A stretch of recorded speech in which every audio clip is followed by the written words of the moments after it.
Hey everybody, how y'all doing? I hope you guys are doing wonderful. Yep, we are right back on here just like we never left. Just like we never ever left.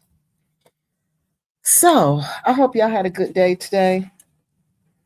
I've been working on these stories today, all day today, and it was really interesting. As y'all see, I don't know if y'all noticed, but I changed this.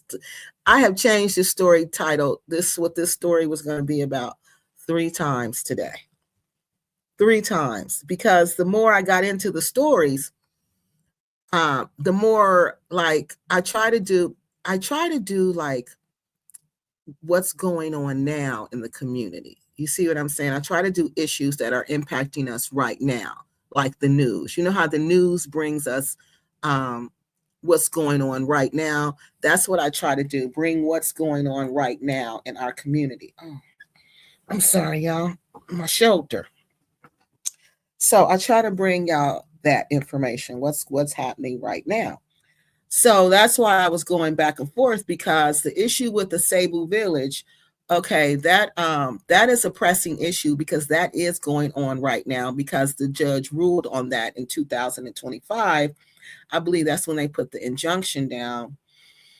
And they're still selling this land. Then also the requirements for Ghana citizenship, y'all have to see those. Those are, I don't even know what I did with the phone. Daggone it. Oh, shoot, y'all. Oh, I don't know what I did. Oh, it's on the charger on, because I got them on the phone. I'll put them up there. So I wanted to talk about that, because this week coming up, February, what is this? February the 2nd through the 6th. That's when they go and they all put in their applications, y'all. They all go apply for citizenship. Yeah. And they have to pay a nice chunk of change. I think it was 25,000 C's. I'm going to convert that in 1 second. One was 25,000 CDs, and I believe that was just for the application. And then it was 1,500 CDs for something else, fees you got to pay. And something else I noticed that was in there that I thought was strange, that I had never seen before. Because someone sent me the actual document that they're sending around to the repats. All right, I have the actual document.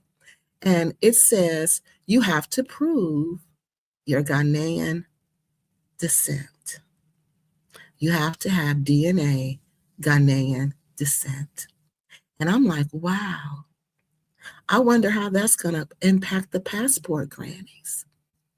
Because they never talk about ancestry. They never talk about they're connected to Ghana in any type, shape, form, or fashion. They just went. Kenza went to be with her man. She tells us.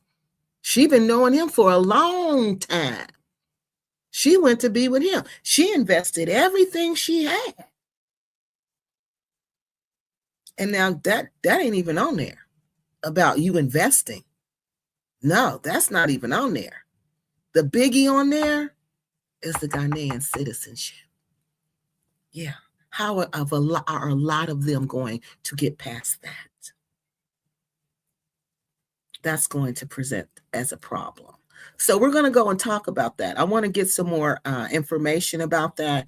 And before we jump into that, we dive deep into that, because y'all know we about to really get into that, because these fools was running over there, spending everything, thinking, oh, if I invest, all I got to prove is I am investing. And Ghana done. I don't know if they switched it up. That's why I want to see what was the rules before for citizenship and what are the rules now, or are the rules different for this diaspora people? That's what I want to see. So today I didn't have time to do all that, because I started looking at this lady, thanks to, again, watching King Ganda, O'Shea Duke Jackson one more time. He done it again. I'm looking at his channel, and I see this story about this lady, this American lady who was deported. And I'm like, what? An American lady that's deported? what is an American lady done to get deported? Then he said she was a principal at a school. And I'm like, oh, wow, I got to really, look into this. So I watched his show. It was really, really good. And it made me just dive deeper because I wanted to know about what happened to her. And after I started researching her story, it just slapped me all in my face. And I was like, this is true. This is what can happen to us when we go to other countries and become employed and we get employed. These are the things that can happen to us. But I forgot all about that. I forgot all about that. And remember, I told you that part of my what I had to do when I went to Cameroon with the university is that we had to work. And I worked for the Kumba Urban Council. So I worked for the local government when I was over there. So trust me, it is not like working here. It's nothing like working here. So when people are saying, oh, I'm just going to go over there and get a job, it's not like working. If you're lucky enough to get one, you better believe it is completely different from working here. So after I found out what happened to her, and I just was researching her all day, I was like, no, there's no way I can lump this lady in, this American principal, this doctor. Her name is Dr. Kimberly Stowe. There's no way I can lump this doctor of education in with Kinza and the passport grannies. I just couldn't do that with the reckless crew. I couldn't do that, okay? Because this lady is completely the opposite. She thought she positioned herself in a place where she was safe. She positioned herself in a place where she had her papers. She positioned herself where she had her work, her education, her work experience. What can happen to me? What could possibly go wrong? That's what we're going to talk about tonight, because it all went wrong. It all went wrong. So after I'm reading her, I'm like, no, I got to talk about her. And you know what else made me think about who else I thought about tonight was Veronica. I don't know if y'all remember Veronica. Veronica is one of the ladies I talked about on my channel who challenged the FDA. I'm going to call them the Food and Drug Administration of the Gambia, because I don't know what department it was, but it would have been similar to our FDA department. And she really challenged that department. She put them on Front Street every single day. Veronica was the one whose house was broken into twice, and she was unalived. The first time she was there, she was sleeping. I guess they just wanted to let her know, we can get you anytime we want to. The second time they broke in, they found Veronica unresponsive. Do we know what happened to Veronica? No, of course we don't. Of course we don't. But that was another story that I thought about. And I said, okay, so tonight we're going to focus on something serious. We're going to leave the passport grannies for now. We're not going to argue with these land people in Ghana now. We're going to focus on a serious topic, what is going on with this lady who was fired, arrested, and deported from Uganda, okay? Because what she did, nothing would have happened to her here. It's what you do. She did what we were supposed to do here. All right, so that's why we're talking about her tonight. Now, let me introduce myself. My name is Kiki Loves Nigeria. I am the host of this show. And on this show, we talk about anything and everything that impacts you going to Africa, visiting Africa. And as you see now, we're in Uganda. So it looks like we're going to go all over Africa. So wherever we are, we talk about things that impact us as a people that you can possibly go through if you go to Africa. All right. And I do mean Africa, because like I said, when I started reading her story, I'm like, oh yeah, I forgot about this stuff. Yeah, it is like that. Yeah, you do got to put up with stuff like that. I forgot. And I'm like, yeah, this is something that we got to talk about, because you got to get this in your mind. Even if you're volunteering over there, You got to understand these are things that you might confront. So that's what we talk about on this show. All right. And we use other people's videos. We use them because videos are primary sources. All right. And I like using primary sources because you can go back and you can hear directly what that person is saying. All right. There's no gossip. There's no he say. There's no she say. There's no they say. Okay, so I like primary sources. So I use YouTube videos as my primary sources. I use comments, I use letters, I use emails. I use things that come directly from the person who said it. Most of the time, this information is public information, because I don't dig into people's private lives. I just don't do that. If I get an email, of course, that's like private, but it's about public information. And if it's not public information, they'll tell me that I'm sharing it with you, kind of hide my identity and so on and so forth. So that's why I like primary sources. All right. So they can't say Kiki said it. So all this Kiki's defaming my character. No, you're defaming your own character, because I'm just reading a fact and commenting on it. I'm repeating what somebody said. I'm responding to what someone said. The video was right there. Okay. So that's what we do over here.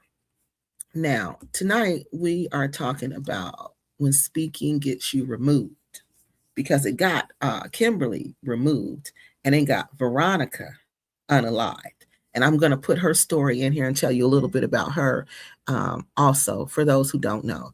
So did I finish with the fair use? No, I did not. So this live stream contains commentary, reporting, and opinion on a matter of public interest. This is in our interest. We need to know this, ladies. You need to know, when you're entering Africa in this patriarchal society where men rule, I don't care how many degrees you have. It means nothing to them. Nothing. You're still just a woman. And I do mean just a woman. So any references to news reports, interviews, or public statements are used under the fair use for the purpose of education, commentary, criticism, and discussion. Your views expressed are your own. Whatever you say, those are your own, and they do not belong to me, the channel, or, our community. All right. So now that I got that out the way, so let me do a quick introduction of what we're talking about. Tonight, we're discussing the case of Dr. Kimberly Stowe. That's her picture on the thumbnail. She's an American educator, and she's the former principal at Heritage International School in Uganda, whose her employment was in dispute. It escalated into, it started off as a dispute at work, okay? But it escalated into her being held in detention. Some say arrested. Detention is right before we holding you. You can't go, but you're not really arrested, but we holding you. So some reports say arrested. This said detention. She was for her forced removal from the country, and she was ultimately denied re-entry. So she was forcibly removed. They held her in detention till they forcibly removed her, and then she tried to come back, and they wouldn't let her come back. This case raises serious questions about labor disputes, immigration authority, and the power dynamics between foreign employees and international institutions operating abroad. Because you would think this is an international institution, right? So you would think like Oprah Winfrey School, right? You would think that it would have to follow the laws of whatever we have here when it comes to a school. But whose laws do they follow? Do they follow the laws of what we have here, or do they follow the laws of the country where they reside? And I'm sure Dr. Stowe, I'm sure she was thinking, which she should have known. I'm sure she did know, because she had a PhD, but it was in education. See, that's the thing. Education is a little different, y'all. Each field is a little different, and administration, like a master's, a doctorate in administration, you're going to know that this is different than here. Okay. But in education, I'm not quite sure, because education tends to treat education like it's the same no matter where you are. Okay. That the rules kind of, apply the same. Their doctorate and master's programs are a little different than the other ones. They kind of focus on like education stuff. So maybe she didn't know that you can't do that stuff. So, all right. So we talked about fair use. I gave you the background. So let me get y'all comments, and then I'm going to tell y'all who she was. Hey, brown skin, you back on here. Thank you, sweetie. Hi, Kiki. Wish you would have changed the story, I wish you would have changed the story, but did what was needed for this time. Oh, which story did you want to hear? Greetings, Kiki. Happy chat. Which story did you want to hear? Hey, Susan, how you doing? Susan, we're going to have our first meeting next Saturday at 2:00. Okay. If you can come. It's going to be on here. You'll see a little link. And also other people who are interested, all right, to come to the meeting that we're having next week about how to organize ourselves into a group, a formal group, a real life group who actually get things done. Okay. So, we're going to talk about that. And, so if you want to come. If you're interested, come. I'll give you more information at that time. Okay. Let's see. Which one did you want to hear? Why would anyone want to be a citizen of Ghana, especially, girl, that's what I said. And then you're going to pay all that money. So which one did you want to hear? Tell me. Hey, chosen one. How you doing? Life Without Limits. Hey, JW. You are never safe because you are a foreigner. And yes, she's right. But you think you are. You think you are. You can't never get comfortable over there. London lady. Grand evening, Kiki and chat. Hope you're well. Honey, I'm cold. I'm getting better though. Married to a Gambian. Hello, married to a Gambian. How you doing, sweetie? DJ T, how you doing? She says, good evening, Golden Heart. What's up with you? Miss King is on here saying hi to everybody. JW is saying having a PhD doesn't mean thank you. Thank you. You see, I had to just take that apart. Like, that doesn't mean that she has a PhD in education. She understands the laws in that country. And then there's the written laws, y'all know, and there's the unwritten laws. And in Africa, they go by the unwritten laws. Okay. So you're right. You can't just assume, oh, she got a doctorate. She should know. Because each doctorate is different. Each field studies different things. And with a doctorate, you focus, you narrow in. You see what I mean? So if you're not studying the administration, how they handle conflicts in another country, she ain't gonna know like that. You see what I mean? She's not. So you're absolutely right. So she probably had no idea what she was walking into. Susan says, okay, I'll keep an eye up for the meeting. Thanks. Yep. Rosie. Rosie says, hello, London lady. She's saying hello to everybody. Lisa saying, hi, Kiki. You sound peppy. That is, oh, girl, good. Because I ain't felt peppy in a while. I feel much better. Yeah, I didn't realize you can't push yourself. Like, I'm a person who like pushes myself. You know what I mean? Like, I believe in I don't take naps. I think napping is a waste of time. It's laziness. I feel like every minute of the day I can be doing something. All right. I feel like every minute you need to be doing something. You can't just be wasting time. But that wasn't a good philosophy. That just kind of wears your body down. So I really had to get that in check. I can't just be pushing myself like that. When my body says rest, you got to rest. When my body says push back, you got to push back. Rosie says, yeah, y'all, please hit the like button and please consider subscribing to our YouTube channel. All right, now listen to this story. Let's go. We're going to talk about this lady right here because this is crazy what happened to her. So let me tell y'all, like I told you, this lady's name is Dr. Stowe. Let me go over here. Dr. Stowe is an American. Okay, she's an American national who served as the principal at Heritage International School in Uganda. Tomorrow in Dayton, you'll see cold temperatures. Hold on, let me stop this thing. 20 degrees Fahrenheit. She, according to her account, her social media account, her conflict with the school began after her internal concern. She had raised some internal concerns. Okay, so she basically complained about somebody.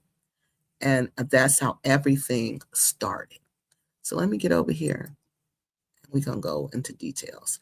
So we're going to watch a video where she's doing an interview.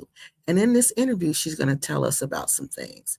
She's going to tell us about her forced departure.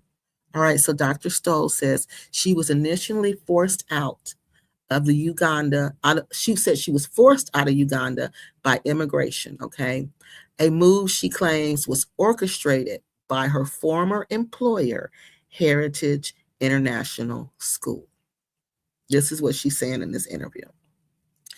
She said her troubles began after she submitted a performance review on the school's director and HR manager. So she complained about the school's director and HR manager, accusing them of discriminatory practices. She was subsequently put on forced leave, and her contract was terminated, allegedly for failing her probation period. So what O'Shea had said in his video, what she did was the discriminatory practices she complained about was that this person was not hiring Ugandan people. Okay, she wanted him to hire some of the locals, the Ugandan people, and he wouldn't hire those people. So she was subsequently put on and forced to leave, and her contract was terminated, allegedly for failing her probation period. And then listen to this, y'all. Then she had a home invasion. What did I tell y'all happened to Veronica after Veronica was protesting and went into them people's store? And I'm going to show y'all the video. And when she tore the house apart, not the house, she tore the store, she tore throwing food everywhere. She had a home invasion. They came into her house. So who else had a home invasion? I told y'all last week. So the home invasion is right before they get you. They letting you know we're going to get you and we can get you. So you need to leave before we get you. So the home invasion, after petitioning the Minister of Gender, the Gender Tribunal over her dismissal and alleged abuse at school, her house was surrounded by security operatives. She described a man identified as Ronald entering her bathroom while she was naked. She was held for 5 days before being informed that the school had arranged a ticket for her to return to the United States. So they had sent these people to go surround her house. This guy came into her house while she was in the bathroom naked, and I guess they removed her. Despite obtaining a 90-day ordinary visa to Uganda, Dr. Stowe was denied entry upon her return on December the 30th. So she left, but she needed to come back. But they wouldn't let her in. And she was declared a prohibited immigrant. Simon Peter Monday, spokesperson for the immigration, stated that Dr. Stowe's work permit was canceled at the request of Heritage International School, as they were the ones who applied for it. He was not aware of her denial of entry, but suspected she might have fulfilled the conditions. She might not have fulfilled the conditions for visiting the country. All right, so we're going to watch this video. And this is her giving an interview of, hey, Fiona, of her version of what happened. All right. So let me make sure I went over everything. So let's check this out, y'all. Let me share this video again. This is fair use. And let's see what she says happened. Because I know, let me share this part. Well, I'll show y'all when we get into the video. All right, so this is her, and this is her giving an interview to a news channel there. Story Kimberly, an American and a former employee of Heritage International School, spoke to NTV about 10 days before she was forced out of the country through what immigration termed as arranged departure, allegedly initiated by her former employer, Heritage International School. I came here as the principal. I was the principal for the school. When it comes to the hiring of staff, it is my responsibility. So therefore, if I choose to hire someone, it should be just that. However, there have been discrepancies where I was told not to hire one, which was a local Ugandan, to choose between two white faces. Despite the fact that the local Ugandan had all her qualifications. Okay, now Story's troubles began when she's the principal. Here, she's right. The principal can hire whoever they want to hire. Okay, they can hire them right on the spot if they want to. So that she's absolutely right. But I don't know if it's like that there. So this is what O'Shea said is correct. This is what the issue was about. She felt like he was discriminating against his own people. The school owner asked her to assess staff performance and compile a report. In her report, she made what she described as stinging revelations against the school management and demanded action to be taken. My review was of my director, how I seen him, what he displayed during his time with me. In that review, I stated he shouldn't be there because of X, Y, and Z with this 15-year-old. Then when it came to the HR manager, I stated to her in her review that her discriminatory practices is. She said he was having. I'm looking in this form and see if I see it in here. Appears to stack conversations of favor. She says he shows favoritism. He arrives late to school, honey. Only being punctual once a week. He doesn't understand his duties as the HR person. Yeah, they're not going to like her. They feel like she overstepping.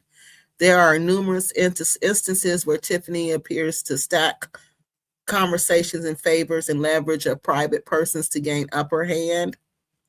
Inconsistency, Tiffany's self-appointment to committees, withdrawal from tasks. He shouldn't be there because of X, Y, and Z with this 15-year-old. Okay, I didn't see anything about the 15-year-old. I'm trying to see if I see that.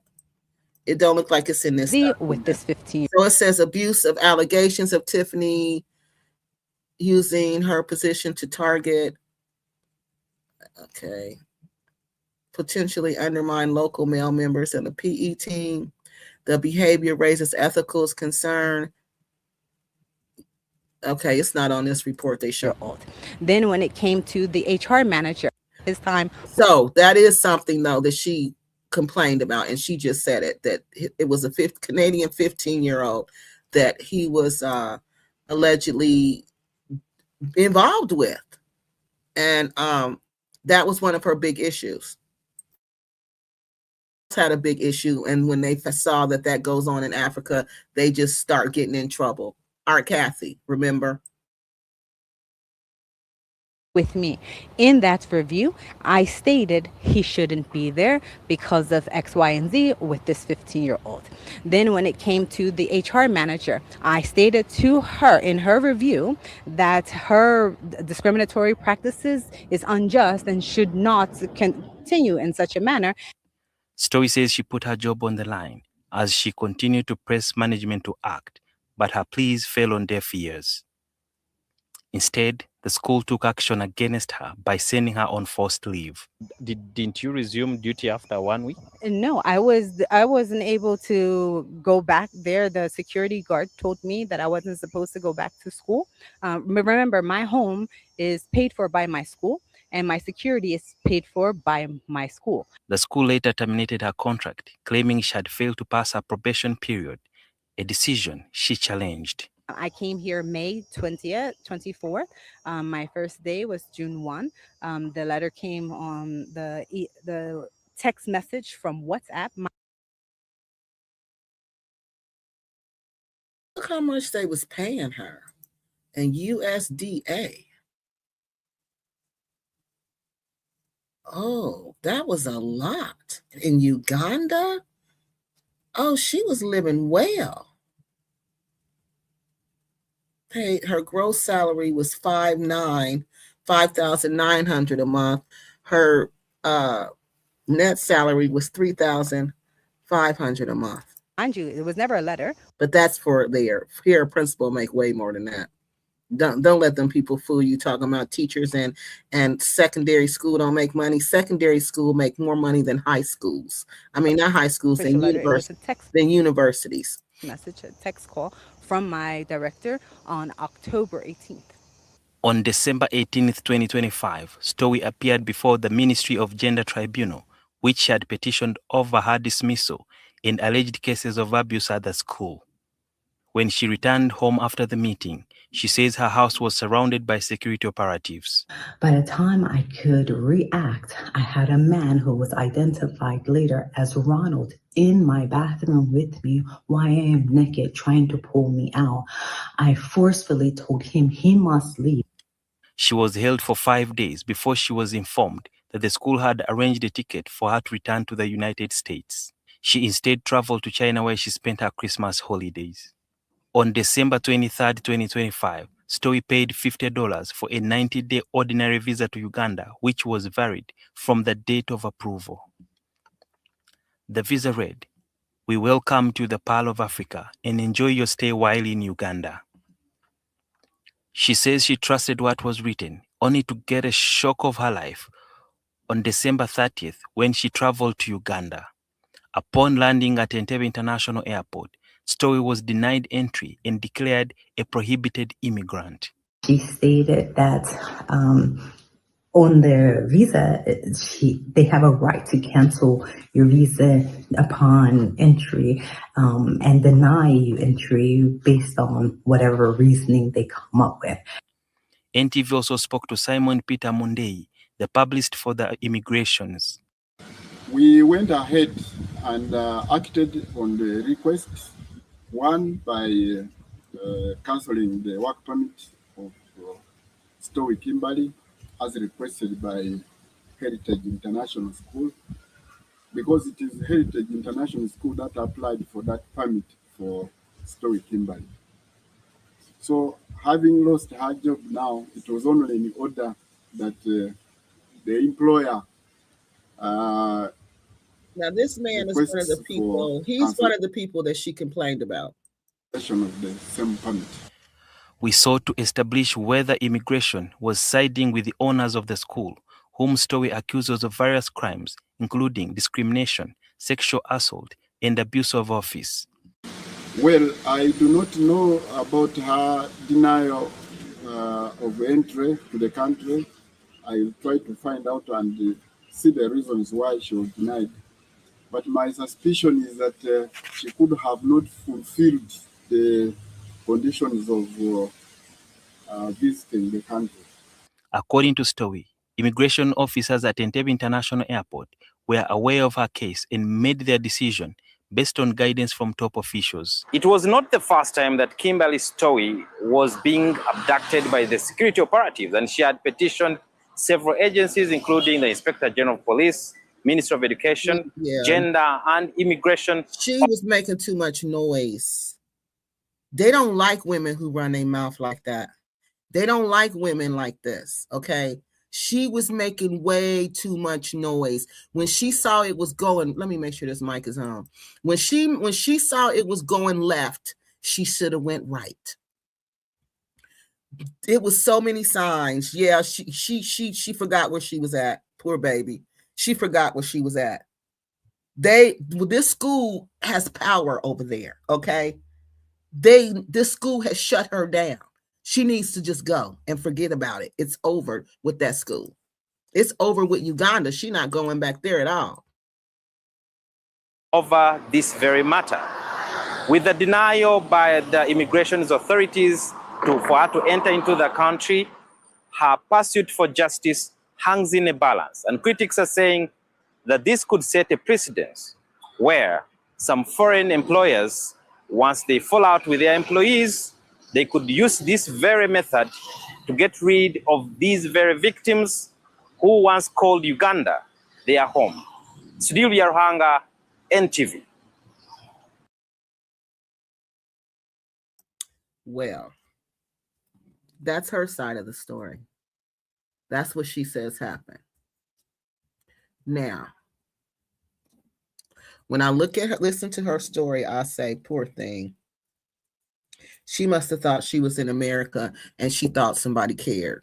Even in America, they're not going to care like that, honey. They only caring because it's the law, okay? And they know they can get in trouble if they don't act like they care. They know there's rules. See, that's why we have these Title 21, is it Title 7? Excuse me, y'all. That's the dairy. I don't know why I keep trying it when I know I can't do it. But I think it's Title 7. I think that's what they are. The discrimination laws, okay? That you can't discriminate against people.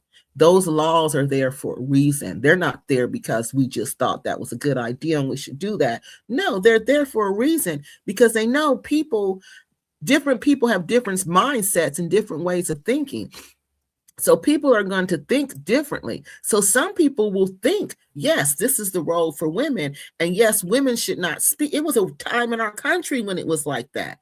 You know, women stayed at home. Women did not speak, especially at church, at work. And women were taught, you could only do certain jobs. You weren't principals. You could be the teacher. And that's only in certain areas, not too much in Africa. The teachers are men in Africa. So they don't have, the woman principal, you know, I'm sure that's not something that they are pretty much cool with because I'm sure they look at that as a man's job. Any position that has any type of power in it, they view that as a man's job, except the market jobs. You know, working in the market, they feel like that's where the women should be. So I don't think she realized that. So putting all of that down on paper and submitting it to these people and thinking these people are going to do something about it. No, all that did was that made her a target. All right, now let me go see what y'all saying. Yes, when you live and work abroad, your company, it applies for, we call it an H-1 visa here. They can cancel it at any time. It sounds like something else happened. Well, something else happened. She said she accused that man of SAN, a Canadian student. And somebody else has witnessed it. Like she had witnesses to it. And she reported it. And that was a big deal because this little girl wasn't even from there. She was from another country. Her parents had sent her to that school, and to come to find out that this, and they called it an affair. It's like, it wasn't just a one-time thing. It was like these two were seeing each other, and she was only 15 years old. So when she complained about that, I think that's what took it to a whole different level. And they were, then the owners of the school were just like, you have to go. You have to go.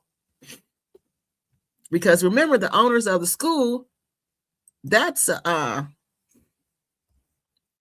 international school. So the owners of the school, let's see who the owners are. What's it called? Heritage Academy. Heritage, like I can hear y'all. Academy in Uganda. Let's see, who are the owners? Because that to me seemed like the biggest deal.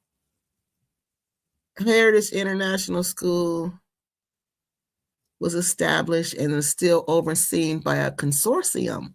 It's a mission agency. These organizations signed a memorandum of agreement to donate their time, services, and governance to the school. The original founding agency, it was the FD. So it's a group of schools, okay? It's FDA International School in Finland, the Kids School, I can't pronounce that word, in Uganda, the Church of God Mission in Uganda, the Mission Aviation Fellowship in the UK, and the Baptist, it was originally the Baptist Mission in the US was also a sponsor, but we quit doing it. So it looked like it was like a whole bunch of different around the, places from around the world. Okay, the governance. The school's board of governance acts as a governing body and members are appointed. All right, so it's a nonprofit Christian international school. It was started in 1994 by the Missionary Mothers, a group of international Christians. Yeah, so it's a group of different countries that own it. They work together, but who's running it and who's making the decisions, I don't know. Let me see if we can find that out, what country they're from. And making decisions. Because this person, it just says the head of school. She would have been the one doing that. But she wasn't allowed to do that. The operational leadership is the head of the school. Yeah, no. It's not telling me who's the governing person, who's doing that. They just said it's a team. All right, let me see. That's all I can find. I can't find out much more about that school. But your employer overseas will have their own plans they would have discussed before she started. So she can't just hire anyone. Oh, so when she comes in, they're going to tell her what they want her to do, and she has to do what they say do. Yeah, it's just like here. And that's the thing about it. You got to follow whatever their vision is. And if you don't agree with the vision, you can't complain. It's just going to get you in trouble. The best thing for you to do is just leave. And unfortunately, a lot of times we have to learn that the hard way. But if she did not agree with these people's vision, excuse me, the best thing for her to do was she should have left. Well, I can't drink this coffee this late at night. Yeah, she should have left instead of thinking she's going to correct things or make things right some type of way. JW says, I thought in a Black island nation he said, I'm sorry, JW said, I talked in a Black island nation for 11 years, had 2 contracts, and spent a lot of time with myself. She should have stayed in her lane. See, JW, that's what we just said. She didn't know that, though. She didn't know that. She didn't know that. And even here, you better learn that. You better learn that in corporate America. You better stay and you better recognize real quick where your lane is, and you better hop in it and you better stay in it. You better stay in it. And they're going to let you know quickly, this is what you do, and this is what we don't need you to do. Yep. And if you can't do that, honey, you will be replaced. Companies already have their staffing quotas, a certain amount of locals and a certain amount of foreigners. Yep. And I bet you they have it like that. That's why she was saying you have to hire. They told her she had to hire 2 white persons. It can't just be changed because she's the head teacher. Exactly. You can't. She's absolutely right. She should remember, this person says, she should remember she's working for the parents of the students. What do the parents of the students got to do with? You kind of throwing me off with that one. What do the parents of the students got to do with that? They're not there. If they wanted their children to be taught by locals, they would send them to a local school, not an international school. Oh, so you're saying they don't want them taught by locals. That's why they're sending them to an international school, because they want them to be taught by international people. Hey, Jam Jars. Okay, that was a good point. JW says she was confused about why they hired her and how to behave in a male-dominant culture. Exactly. She had haters at her school. She surely did. And she didn't realize it. And she thought she could do something about it. And those two people she probably got into it was her number one haters. And they knew she did not know what she was doing. They knew she was going to run her mouth so much that it was going to get her in trouble. They knew exactly she was going to be the target, not them. Fiona says exactly, JW. That's what you call it said. O'Shea, he said he thinks she's like a Caribbean America. He doesn't think she's from like Maine America because of her accent. Because our accent, the North American accent sounds a certain way. So, and that's what somebody said in the comments. They were like, but where is she from? Just because she has a blue passport doesn't mean she's an American. So, I don't know. She just says America. Remember, she is an international school. She's at an international school, so the salary would be more than a regular school. Exactly. It would be. So they were paying her pretty good. Yes, Fiona says, as they work with the government to hire people. Fiona says, if they sack you and it's on bad terms, it's best. Exactly.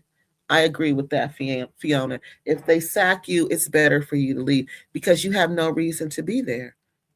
You don't have, like she said, the house was their house. Her car was pretty much their car because they drive you around. So where's she going to stay? What's she going to do? They were the reason she was there. They revoked it. She should have left and not came back. She should be at an HBCU school enjoying our culture. She has an accent. Perhaps she is an immigrant. That's what O'Shea said. He said she didn't know. Maybe she was an island person. The name itself says a lot. Heritage. It speaks to what currently is happening here. Jam Jar says, hey, Jam Jars, not American. She's from the Dominica. Well, why they got, are you serious, eye movement? No, you're not. Are you serious, eye movement? Are you serious? Why they got American on here? Why they calling her American then? You said Dominican? Dominican Republic? She looked like she could be from there too, now that you say that.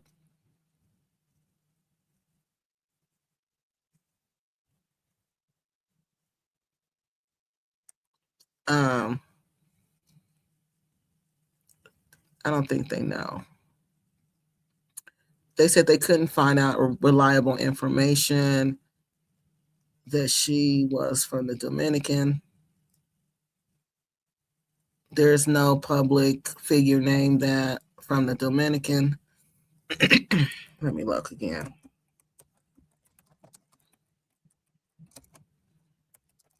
Let me look up, make sure this is her. Because that doesn't make no sense for them to say she's an American. You said Dominican. Let me make sure you're saying Dominican or something else. Dominica. What is that? I never heard of no Dominica. Hold on.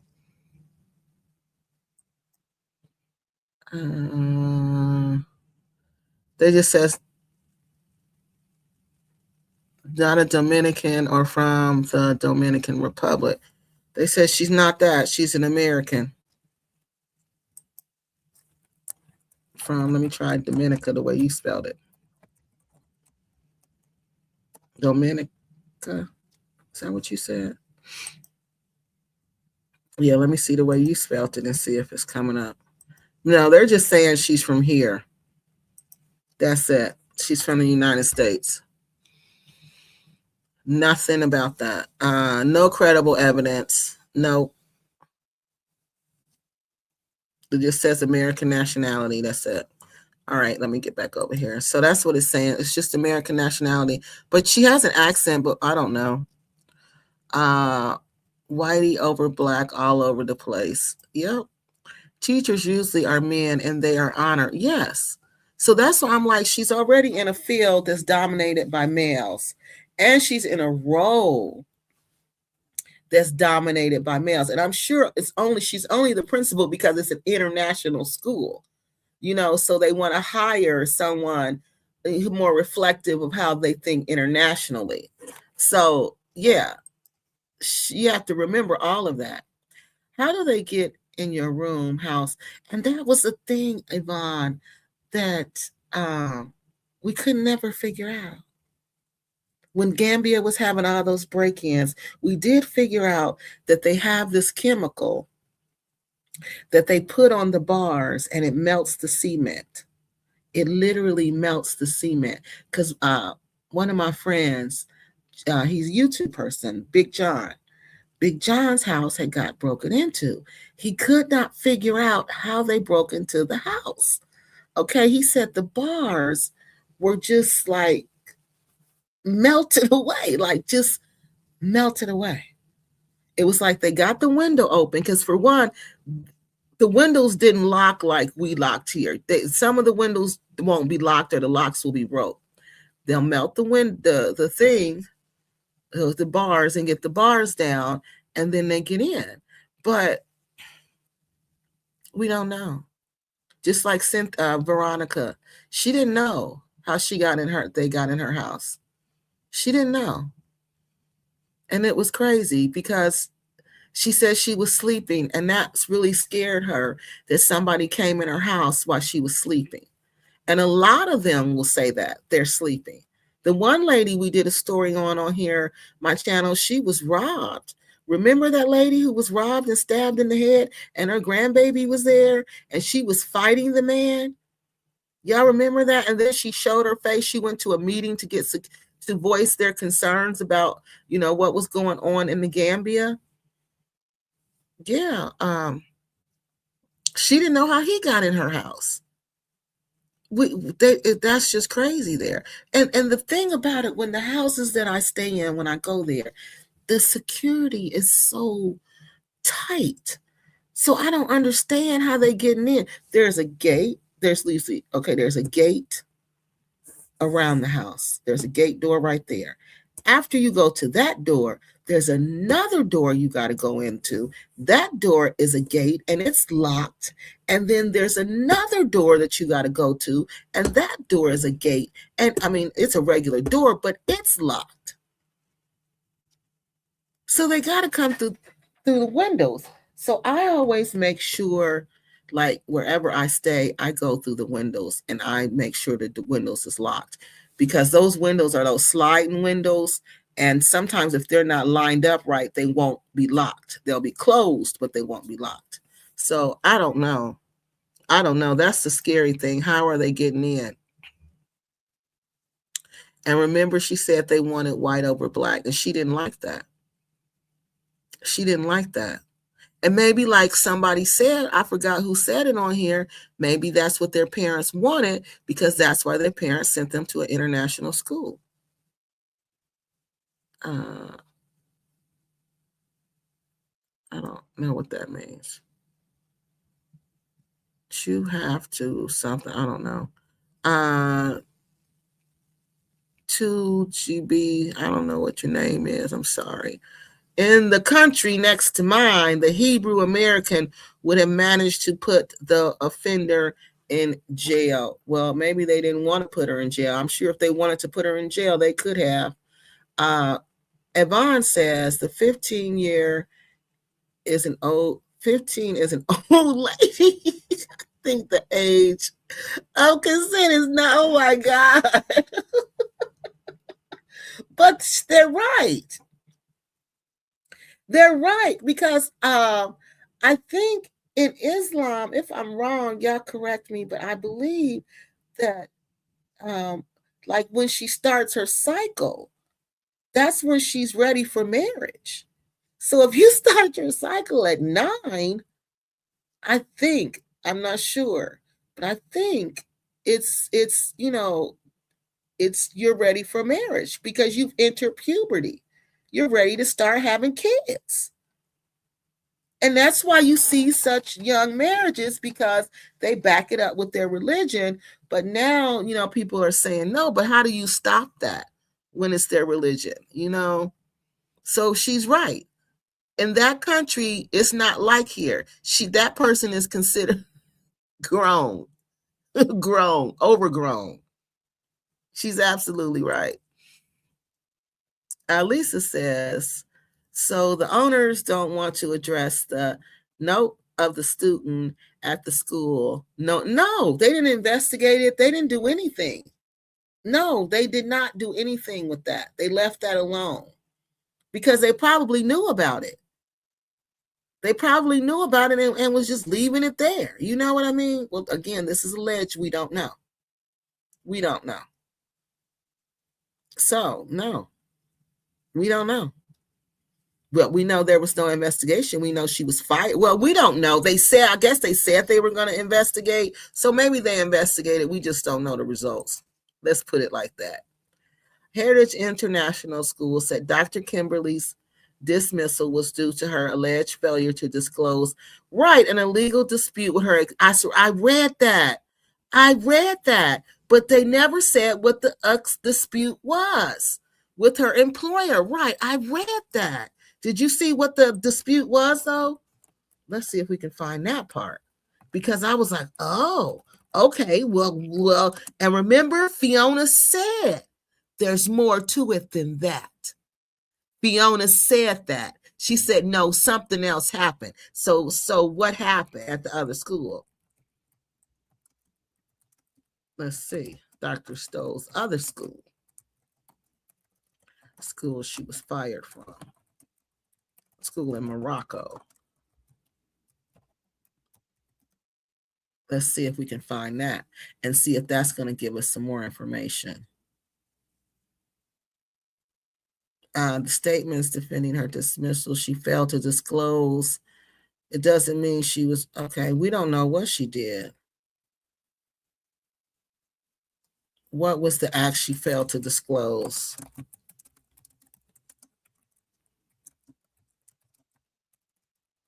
And how did they find that out? They do background checks over there too. Previous undisclosed illegal dispute, but it's not saying it. It's not telling us. What she was accused of is not disclosed. Really, y'all? Are y'all serious? Y'all gonna say she's accused of she didn't tell you the truth, but they're not even telling us what the lie was supposed to be. It says the senior leader must disclose prior litigation or disciplinary disputes with former schools. The alleged failure to disclose was cited as misrepresentation or an admission, which is grounds for termination. But it doesn't say what it was. I guess she was supposed to tell them.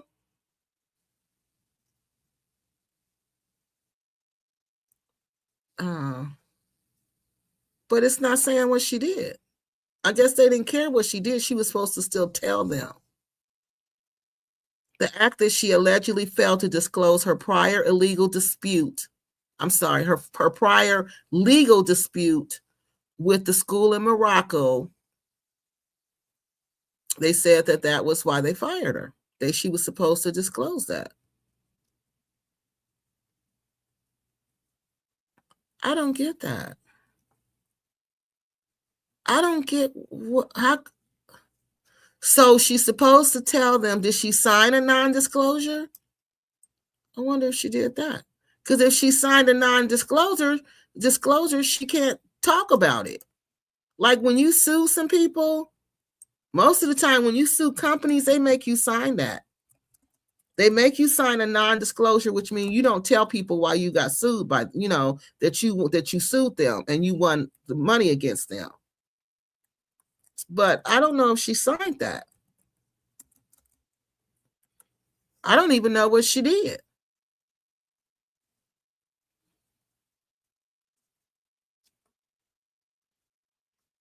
So they said she just didn't report it. She should have reported it though. The allegation made by the school was that she failed to disclose. Yep. Yeah, but she didn't report it. And she didn't say that this part was a lie. So that has to, she didn't say that they were lying about her not disclosing that. So something happened at that school in Morocco, but we don't know what happened at the school with Morocco. Either she sued, sound like she sued them for something. So they probably felt like, oh, this is what she do. She go around, she just a troublemaker.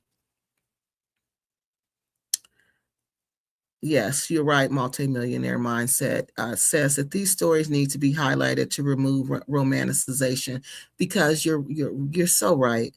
It reminds me of when I worked in Cameroon for the council. Okay, and I would go around. One of my jobs is I like to hang out with my workers, right? So we were doing inspection, zoning inspection. So I seen this really nice Mercedes just driving around. Like I kept looking up and seeing the Mercedes, right? And I seen the window come down all slow in the back seat. The person said, excuse me, aren't you so-and-so and so? They said my whole legal name. And I'm like, yes. And they said, come take a ride with me. And I'm like, what? I kept thinking to myself, I'm not getting in the car with this man. I don't know who this man is. And how does this man even know my name? So by this time, I'm terrified. I am terrified. So I'm standing there and he said, are you having a good day working? And I'm like, yeah. Are you enjoying yourself? I said, yeah.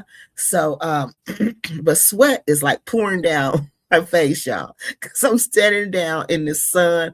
I've been in the sun all day. I'm walking from neighborhoods to neighborhoods doing building inspection, right? So I'm just you could tell I'm melting. Okay, I am just melting. So he was like, do you want to get out the sun? And I was like, no. He was like, are you sure? I can give you a ride. Are you sure? And I'm like, no, I'm fine. So he says, okay, I'll see you later, by my whole legal name. And he raises up the window, right? So I go back over there to my council friends and they were like, do you know who that was? And I said, no, who was it? And they said, that's the mayor. I call him the mayor. They call them government delegates because they're delegated by the government. And they were like, what did he say? And I said, he wanted me to get in the car with him. And they said, you didn't do it? I said, no. And they said, why? I said, because I don't know that man. I'm not getting in the car with him. And they were like, oh, you can't do that. And I said, what do you mean I can't do that? They said, you can't turn him down. If he asks you for a ride or tell you to get in the car, you have to do it. And I'm like, what? Are y'all serious? They were like, yes, you have to do that. So the next time I saw him, I was so scared, y'all. But he asked me to get in the car again. So I got in the car. But he turned out to be a really nice guy, showed me around, probably was a little flirty, but I wasn't trying to do none of that. So, it was nice to see what the things that he showed me. But that whole flirty thing, yeah, that's a part of what goes on there. It's just a part of it. And you have to understand that. And you got to be able to handle that, because you can't just reject them. You can't be like, leave me alone, blah, blah, blah. You can't do that. You got to play the smart game. You know, you got to play it the smart way. You can't make them feel like less than a man. You know what I mean? You just can't do that. You got to learn how to dismiss them without dismissing them. So you can get out that car, okay? So you can make your way back to the United States. You can't come off all manly and all aggressive. You can't do that. Because that's gonna bruise their ego. And then that's gonna go bad on you, like Veronica.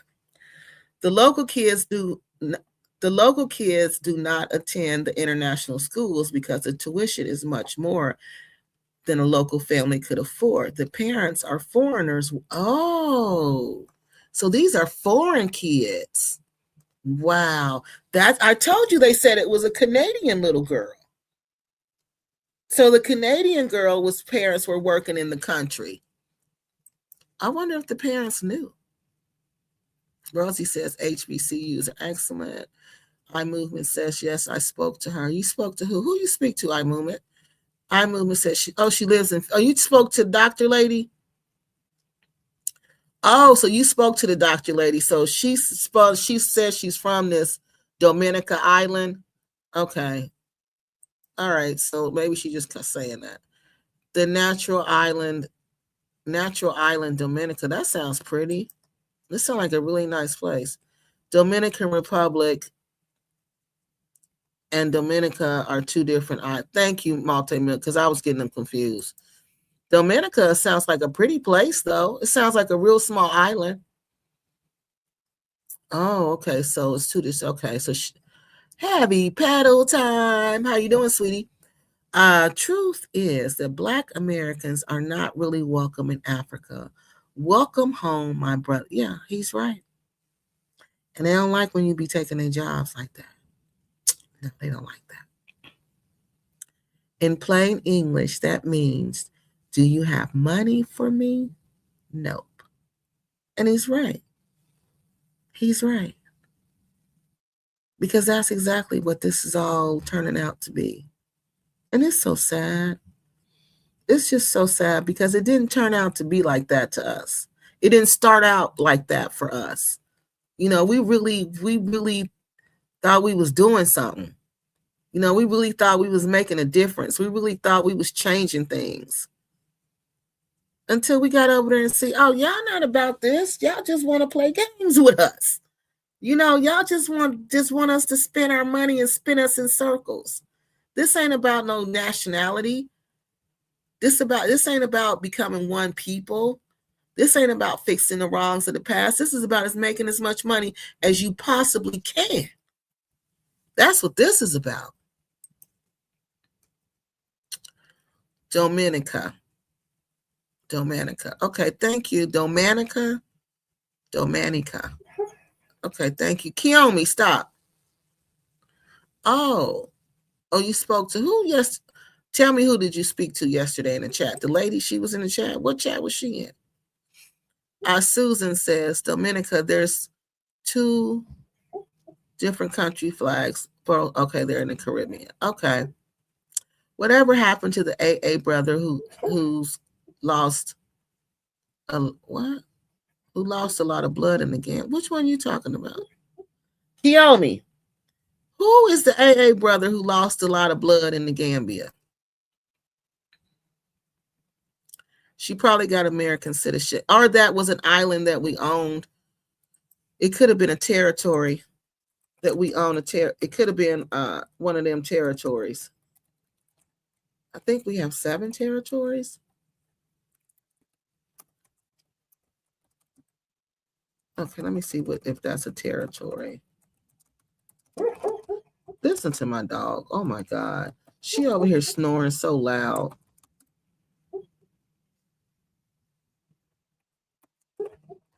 Kiyomi, will you wake up?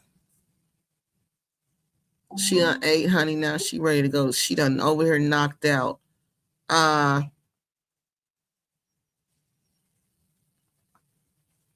Let's see. I just see American Samoa, Guam, U.S. Virgin Islands, Puerto Rico, the Caribbean, Guam, Northern. I don't see that on here. I don't see that at all. Oh, here it is. It's not a U.S. territory. It's its own island. Yeah, maybe she got some kind of what you call it here. Yeah, because that's not something we own. All right. She does not have an American accent. Hi, Kiki in chat. The age of consent in Uganda is 18. But do they have Muslims, Joy? Because one thing y'all got to remember that in most of these countries, there are two types of law. There is Sharia law if there's Muslims, and then there's civil law. Oh, and then there's customary law for the Christian people too, the traditional law. So you got to remember all that. And Sharia law is different. And the Muslims will follow Sharia law. Yeah, so it's completely different. They don't have to follow the normal laws of the state. Thank you for that confirmation. London Lady says they make all kinds of false reasons to terminate a person. They sure do. Child marriage is officially banned in Gambia, but people still do it. They sure do heavy pedal time. But they need to ban is that marrying your cousin stuff. They need to stomp that out. That's just terrible. That needs to stop badly. That is just I don't get that. I understand it like customary. It was back in the day a way of keeping the money in the family and keeping, because when the girl get married, she take the wealth with her. So that was a way of keeping in the family. But come on, when you inbred like that, you have dysfunctions, genetic dysfunctions. And if you go to Gambia and you walk around Gambia, you see a lot of handicapped people. That was the thing that I know. And I said that when I was there, y'all. I told them, I said, I've never seen this many handicapped people in one place. Do you know them repats was mad at me for talking about that? They didn't want me talking about that. They couldn't understand why I was talking about that. They told me they didn't see any handicapped people. And I said, you don't see these handicapped people? No, I don't see any handicapped people walking around here. And I said, oh, okay, so that's a subject that they don't talk about. All right, Fiona says, and if something happened at her previous school, this current school failed to do their full police right and employment checks, something isn't right. They do background checks. Yes, they do. They do background checks here.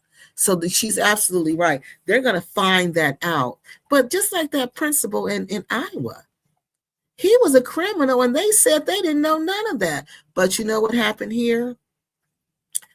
They weren't doing the background checks because the background checks take a while, okay? And some districts get desperate.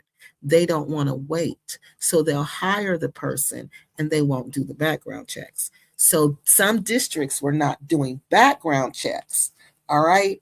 And a lot of people, I'm not going to say a lot of people, but some people were getting in the system who were criminals. And it was a big superintendent in Iowa who got into the system. He was the superintendent. And somehow, I forgot what happened, but his background came out, and he was wanted by ICE. ICE arrested him. He was from Haiti and everything. It was so embarrassing. Yeah, and that's how they found out that they hadn't even done a because if they would have done a simple background check on this man, they would have known. And they said he should have never had that job. He was a criminal.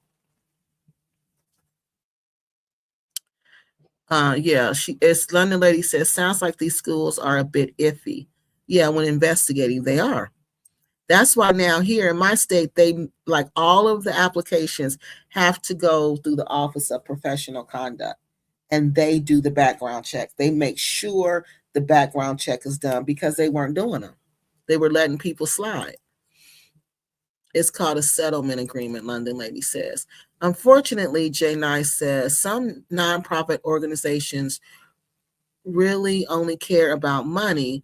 So them not wanting to investigate is no, because they don't want it to get out there and they don't want to stop their money from coming in. Look how long the Catholic Church covered up. Oh my God, that's just horrible. But look, when people found out, they are broke now. Jam Jar says, so they found out After how long of being employed with them? Not long, because one, I think she started in June last year. So this was shortly after she started working there. When they found out, I don't know. But I know all this trouble for her started maybe 2 months after she started working there.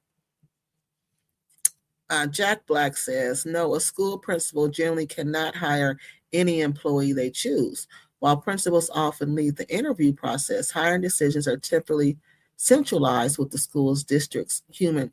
Well, the human resources people kind of make sure you have all the things legally that you need, but it's the principal who makes the final decision. You know, like the principal, and it depends. It depends on how you come to the school. You know what I mean? Like some schools I go through the administration. Through HR. So, you know, and then they send me to the principal for the principal's final review, final decision. You know, and then some schools I went to the principal because that was the quickest way. You go to the principal like you, he hire you just like that. And that was it. Then of course, you know, HR will step in to make sure, you know, you have all the things you need, your credentials, the background check, but it's more either way, the principal is going to have the final say. Supposedly, Blackjack, the way, you know, the schools I've worked at, it worked like that. Yeah, because they got to make sure you have what you need to, and they do your salary and stuff. iMovement said Uganda is fond of deportation. Remember, they deported 60,000 Uganda Indians years back. Was that no? I just know I seen some crazy stuff about Idi Amin that blew my mind and his wives. Uganda found okay. We read that. Oh, heavy pedal time. Look, he's saying the same stuff I said. Idi Amin Dada would have handled that situation differently. He wanted Americans to come from under its colonial master rule, come to help build Uganda. See, help build them. I'm not helping build. Why can't y'all say come visit? You know, why we gotta always come and spend our money? Who tell you to come over my house and come fix up my house? If somebody told that to us here in the States, we would not do it. We'd be like, I'm not coming over your house, and I'm not fixing your house. Come over your house, come over my house and fix up my house. That's basically what they're saying to us. And we just running over there fixing up the house. Scholarships for, no, I don't think they're local. I don't know. I don't think they were. I think these are for rich kids. The bars need to be put on the inside of the house. John's was on the inside of the house. His was on the inside. That's why he couldn't understand. Yeah, I see it's not. It's its own country. Jim Jar says that's true. Heavy Pedal Time says we have snow flurries in the capital city of Florida today. Are you serious? Oh, I'm so sorry. I would be crying. Oh, he was from, I'm sorry. Thank you, JW. He was from Guyana. Yeah, he was from Guyana, not Haiti. Thank you, sweetie. The team, where you been, team member? The dude in Iowa ran from the PO. Yeah, that's what it was. It was crazy. And he was the daggone superintendent. I got caught in the river bottom and everything. Yeah, it was crazy because he was the daggone superintendent. Yes, HR gathered things, but the hiring department manager has the final say. Yep. We didn't go, Kiki. Y'all didn't go where? So look, y'all, now we're going to talk about help build up a big old country. Yeah, ain't nobody doing that. Are you crazy? How are we going to help? You going to go broke trying? That is what I wanted to let y'all see now. There was another person, when I was doing this, reading about her, I was thinking about, and her name is Veronica. Yeah, Veronica, man. Veronica was this cool lady, and me and her used to go at it on YouTube. You know, she didn't get all crybaby and block me off the channel. You know, she would go back and forth. She would let me say what I wanted to say, and then she would say what she wanted to say. You know, but she didn't block me, and she wasn't all crying, and she wasn't all doing none of that. She was just having a meaningful debate, you know, and I would go on her videos and just say whatever. Then she would come back and she would say whatever, you know, and I really respected her for that, because she was open to somebody who had a different view of her from her. So let me take this down and show y'all who Veronica is. So I was doing a story. I think I was on a live stream, and somebody asked me, did I hear about the lady who passed away in the Gambia? And I said, what lady? And she said, Veronica. And I said, Veronica? And she was like, yeah, Veronica passed away. And I couldn't believe it was this Veronica, right? So I looked, and it was really this Veronica who had passed away. And Veronica did the same thing, but hers way, what she did was 10 times worse. 10 times worse than what Dr. Stowe did. She was more vocal. I'm not even saying it was worse. I think what Dr. Stowe did was pretty out there. But what Veronica did was she put everybody on blast. Now this is Veronica. Let me show you Veronica and what she did.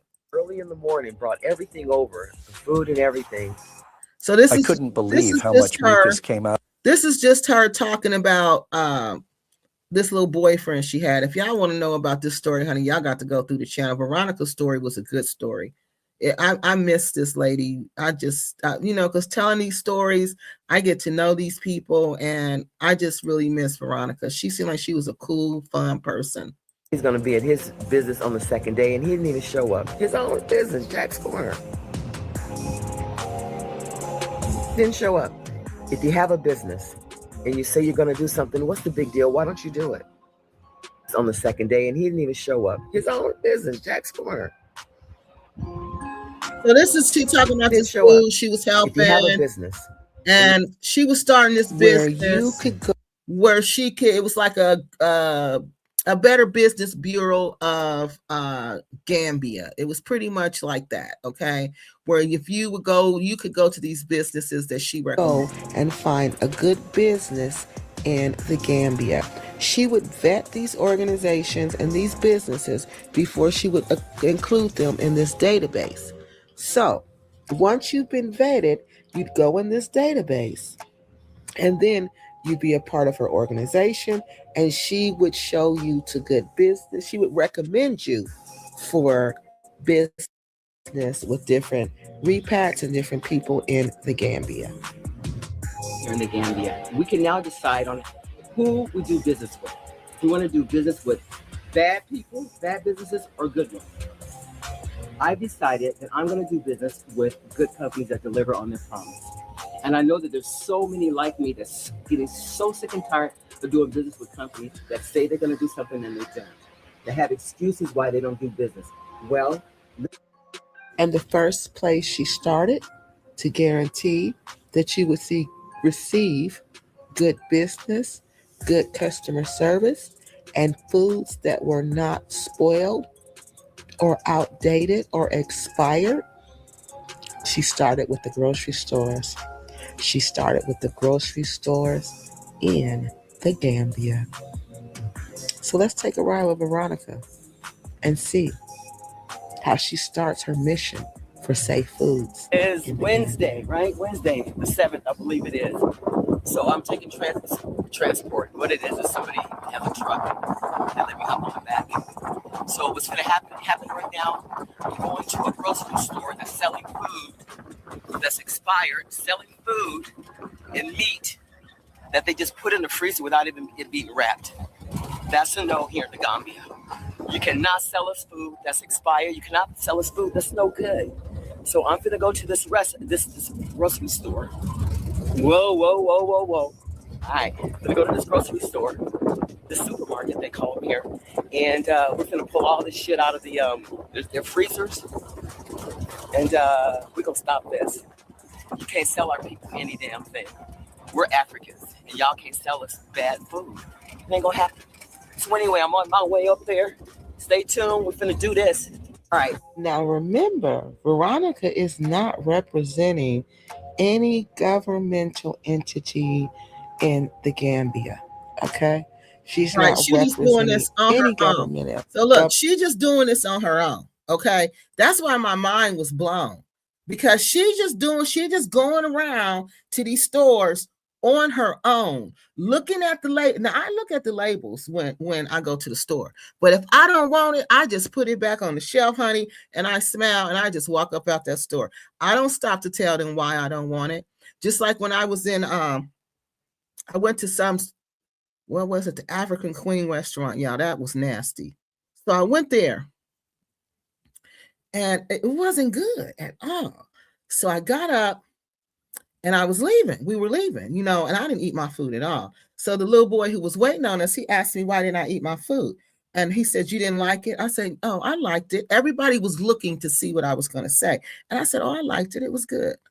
But in my head, I'm like, that was some garbage. That was some trash. You knew you served me some trash. You served me some old chicken, looked like it was 6 years old. It looked like wood. To remind me of that, what was that song, Sugar Hill Gang? And the chicken chased like wood. That's what it tastes like. And I'm like, I'm not eating this. But I could have sit there and I could have complained. And I could have said, oh, this was old chicken. Let me speak to the manager. I want my money back. This was no good, blah, blah, blah. No. For what? This is Gambia. I'm going to get all worked up for nothing. If they give you something wrong, you're going to pay for it. You have to pay for it. Like, I'm lactose intolerant, okay? They have this baobab juice. It has milk in it. You should have on your menu for people with food allergies, things that have what people can be allergic to, like lactose. They don't have that on there. They do not have that on there. So they'll bring you a baobab juice and you get ready, you thinking it's juice, and you see all this milk. And I'm like, is that milk? And they looking at me like, yeah. Like, what did you think? And I'm like, oh, no, I can't drink that. I cannot drink that. I'm lactose intolerant and I can't drink that. So who you think ended up paying for it? I could have argued with them and said, no, I'm not paying for this. You didn't ask me, was I lactose? You didn't ask me this. You didn't have clearly marked that it had milk in it. No. You know what I ended up doing? I gave it to the waiter. I was like, oh, do you like it? He was like, yeah, it's really good. I said, oh, you can have it then. And I'll get the pineapple juice. Yeah. Because that's just the way it is there. I could have argued, made a scene, and what? And what? For what? No. So you have to learn. Africa is like a game, and you got to learn how to play it. And that's what I realized. It's a game, and you got to learn how to play it. And we don't know how to play that game. We do not know how to play that game. Let me get some of these comments, and then we're going to go back on here to see what Veronica do when she get to the store. Yes, wealthy American families send their children to international schools. A very small number of the students are foreigners, expats who run the businesses in the country, and foreign teachers. Americans are not Idi Amin's people. Uganda, Heavy Pedal Time says, Zach says, being deported may have saved her life. I think so too, Zach. I think so too, Zakia. I don't know, Zakai. I think so. I think I agree with that statement. I think being deported may have saved her life. I think if Veronica would have left, it would have saved her life too. Joyce says, rest in peace, Veronica. iMovement says, Black Brits died in Gambia a few months ago, found floating in a pool. See, I didn't even hear nothing about that. Or did we hear something about that? Do you know anything about that? Was it in the where can I find out some information about it? I'd like to find out more about that. We need to talk about that. Floating around. It seemed like I heard about somebody who passed away there. I don't remember that though. Oh dear. I smell trouble. How draft doing with a foreign country? Team member says, stop trying to American. Yes, that's what she was doing. And that's what I was telling our team member. It's not the FDA. It is not your job. You can't go there and take American rules about food over there. But she was right. But still, that is not your country. You don't do stuff like that. Women, that you can, as a woman, I'm telling you, and y'all know how I love to talk. But y'all know I don't talk over there. Not in public, I don't. Now in the house, I do. In the house, I'm talking, me and my husband talking, laughing all the time. But, because I'm really funny, y'all. I say a lot of funny stuff. And he just thinks it's hilarious. So we're in the house laughing and talking all the time. But when we go out, I don't say a word. When other people are around, I'm not talking. I'm not talking. I'm not bringing any attention to myself. Nothing. Yeah, a bad idea of fighting with others who's not complaining. Right. You all think you are something when you are a guest. Exactly. Act accordingly and get treated. He's right. And that's what I've been saying. But we were going to Gambia like kicking the door open like this. We here, we back, this our place, and we running it because they wasn't saying nothing. Because see, we will get rowdy right back with you. We will do that. They don't do that.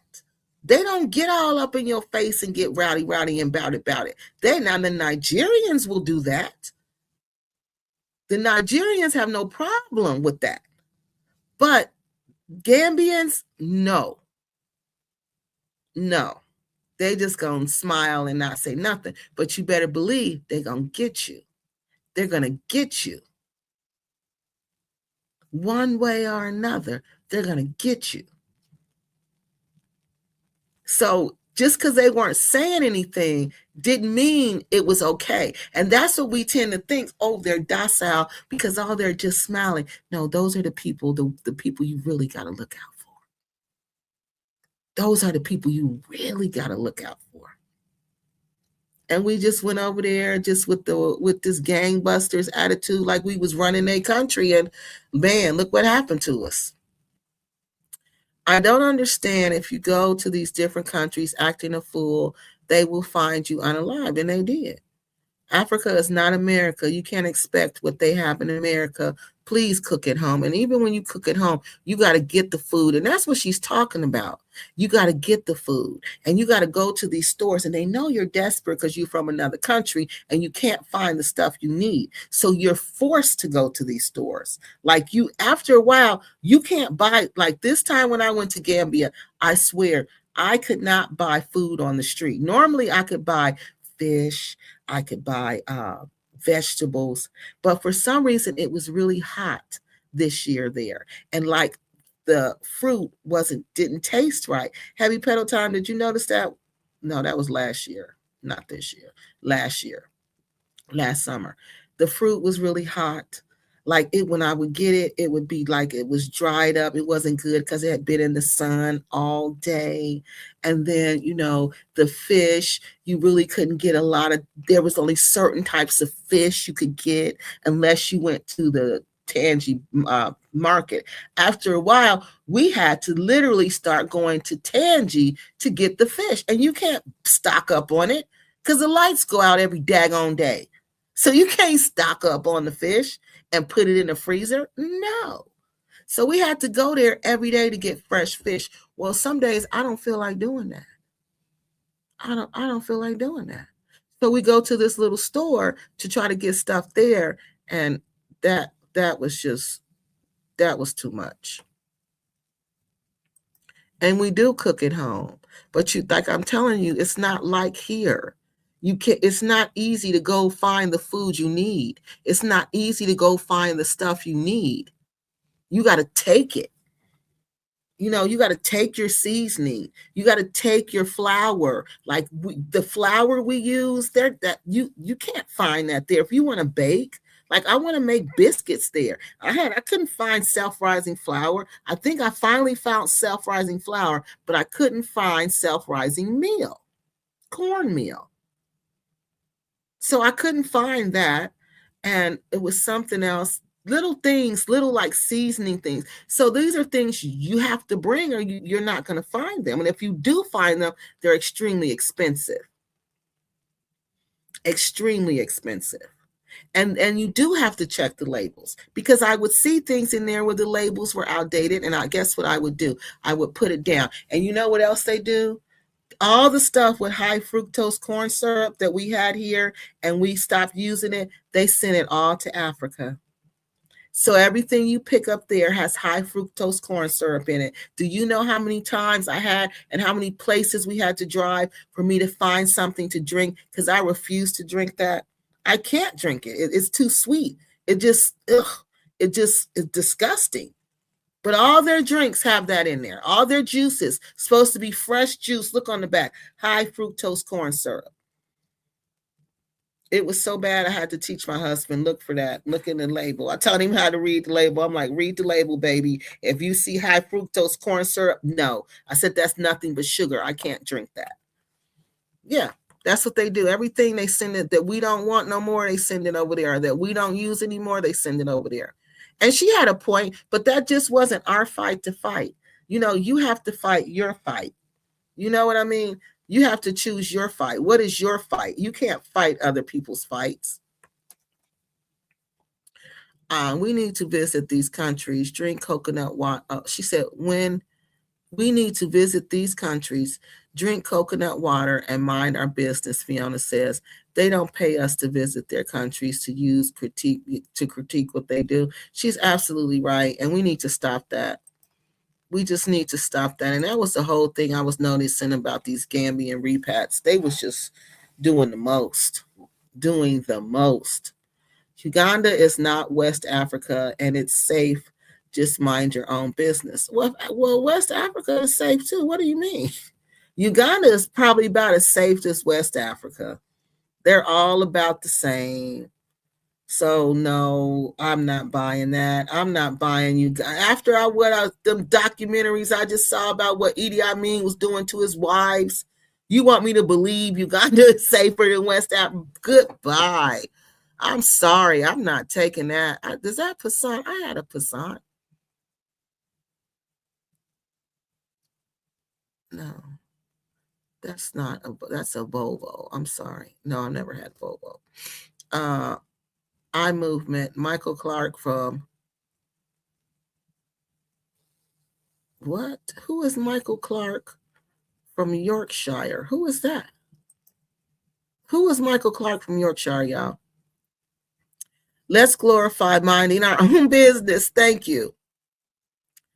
Michael, what? A British father. Oh, that's the man. Okay, let me put it.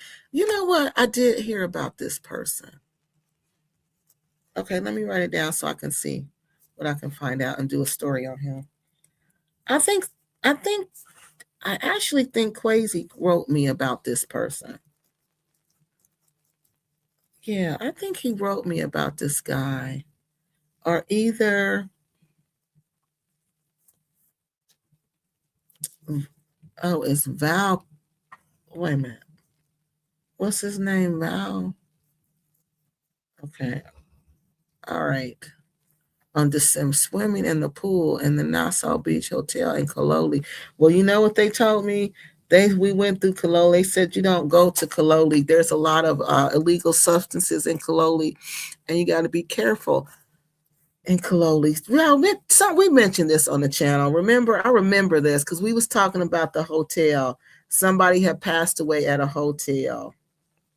I'll see if we can find some more information about that. I love Ghana, Bless says. I love Ghana. I'm in and out for over 5 years. We'll move there in September for this year. Love the people, but you can't do what you want to do in America. You have to have common sense. What you love about Ghana? Please tell me. What do you love about Ghana? Have you spent a lot of money over in Ghana? Have you invested a lot of money rebuilding Ghana? And what do you think about this citizenship stuff that requiring now that you be a Ghanaian, have Ghanaian descent? How do you feel about that, Blessed? Does that make you feel some type of way? Michael Clark was a British, okay, thank you, who died on New Year's Eve. Wow. Did you tell me about that, London? Who didn't we talk about that? But we're going to find that out. I'm going to see if I can find out more about that. iMovement said Gambia at the time, the pool was unmanned. Oh, I wonder if he was drinking, and there was reportedly no staff of lifeguards present to assist. Body was found hours later. That doesn't surprise me. You know, it's different standards there than it is here. And that's what we got to always understand. Help build their country with your dollars, not your opinion. No, not your opinions. No, not your ideals, but your money. They just want your money. Traveling takes humility. Yeah, it takes humility, not your money. Yeah, they want you to invest your money. No, I'm not doing that. Yes, I did notice it. Prices went through the roof for rice. Oh, wow. See, they think Michael Clark had a heart attack or had a cardiac arrest while swimming in the pool. He might have. Was he an older person? Kiki, maybe think about shipping your favorites beforehand. Shipping gonna take too long, honey. I'll be there before they get there. No, what I'm gonna do is put it in a suitcase. Because the dresses are so lightweight, like the dresses I wear there, and I got so many of them. I don't need any more, but I know I'll probably buy some more when I get there. So I'm gonna just put those in there, and then I'm gonna take these. I'm gonna put a suitcase full of stuff. Because I can't suffer no more. I can't go through it no more, y'all. I'm serious. I can't be on here searching for food. I just can't. I'm even taking my stuff to make some bread so I can make my own bread. I'm taking everything I can get in there. I'm getting in there. I'm not going through it. I'm even taking salt because they salt ain't even like our salt. I love black pepper. For some reason, you can't get black pepper in the Gambia. That stuff is so it ain't the black pepper I use. Oh, I mean, you didn't have to say it like that, but thank you. Idi Amin was 70s Kiki. I know. I watched a documentary about him. And I don't care if he's the 70s, that stuff still lingers on. Go watch that documentary, what that man did to his wives. I ain't going no place like that. I don't waste time on what's wrong with Africa, Heavy Pedal Time says. I focus on what's good. At the same time, you better proceed with caution. Yeah. But I be trying to focus on what's good. But when things get to just not making sense to me, it just be making me angry. It don't do you like that. Like you just be like, this is just the ridiculousness of it all doesn't just get on your nerves. Like the power constantly going out for no reason, staying out, and it's every day. And it's just like, why is this happening in 2025? Things like that. That just kind of got on my nerves. The lack of access of food, like Veronica's talking about. Americans, keep your bodies at home. All right, now let's go back and see what else happened to Veronica after this. Mental entity there. She's just doing this on her own free will, on her own time, from her own conscience. She's going into these stores basically acting like a food inspector, and she's demanding that these store owners follow whatever policies I'm sure the Gambia has for safe foods, and they're not following these policies. This is what I'm gathering from what she's saying. But the whole thing is that You know, the Gambia government, this is their job. This isn't Veronica's job, but this is the mission she has taken on for Lift Gambia. And in my opinion, I feel like this behavior right here could have really, really put her at risk. So I want you to check out this video and tell me, what do you think? Do you think this behavior put her at risk? Oh, and this isn't the only time. This is the first time. So let's check this out. And I'm Veronica, and I'm from Lift Gambia. I was in the store a few days ago. Come on in. So I was in the store a few days ago, and what I found out is the frozen food is a no. And so what I'm appealing to the business owner, honey, I need you to call the business owner that owns the store and let them know that somebody in the store. Let's report it, because their meat is selling bad. So you can follow me, please. So what's very necessary, if you own a business here in the Gambia, you have to have a generator if you are selling frozen foods. The powers go out here in the Gambia. And if you don't have a generator, the food goes bad. And look at that. They cleaned it up. Although. Watch what salt does to your knees. Oh,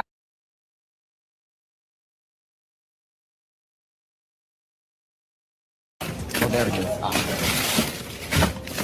This right here, you guys, this is a no. To the owners, I couldn't believe she was in the store doing this, okay? And you will see it like this. I'm not playing. You will see it like this. And you'll be like, oh my God, somebody buying that? Somebody buying this chicken that ain't even in a bag? It's just thrown in here? And I'm just like, after I see that, I'm like, I don't want nothing. I don't want nothing after I see that. The first time. So let's check this out. And I'm Veronica, and I'm from Lift Gambia. I was in the store a few days ago. Come on in. So I was in the store a few days ago, and what I found out is the frozen food is a no. And so what I'm appealing to the business owner, honey, I need you to call the business owner that owns the store and let them know that somebody in the store. Let's report it, because their meat is selling bad. So you can follow me, please. So what's very necessary, if you own a business here in the Gambia, you have to have a generator if you are selling frozen foods. The powers go out here in the Gambia. And if you don't have a generator, the food goes bad. And look at that. They cleaned it up. Although. Oh, there it is. This right here, you guys, this is a no. To the owners, you don't sell this shit to our people. These freezers here in the Gambia, the power goes out very often. And if businesses don't have a generator, that means that this food is thawed out, frozen, thawed out, frozen, thawed out, frozen, and that kills us. This is a no. Every business owner in the Gambia that has a store, a supermarket, sponsors. Yeah, just like that.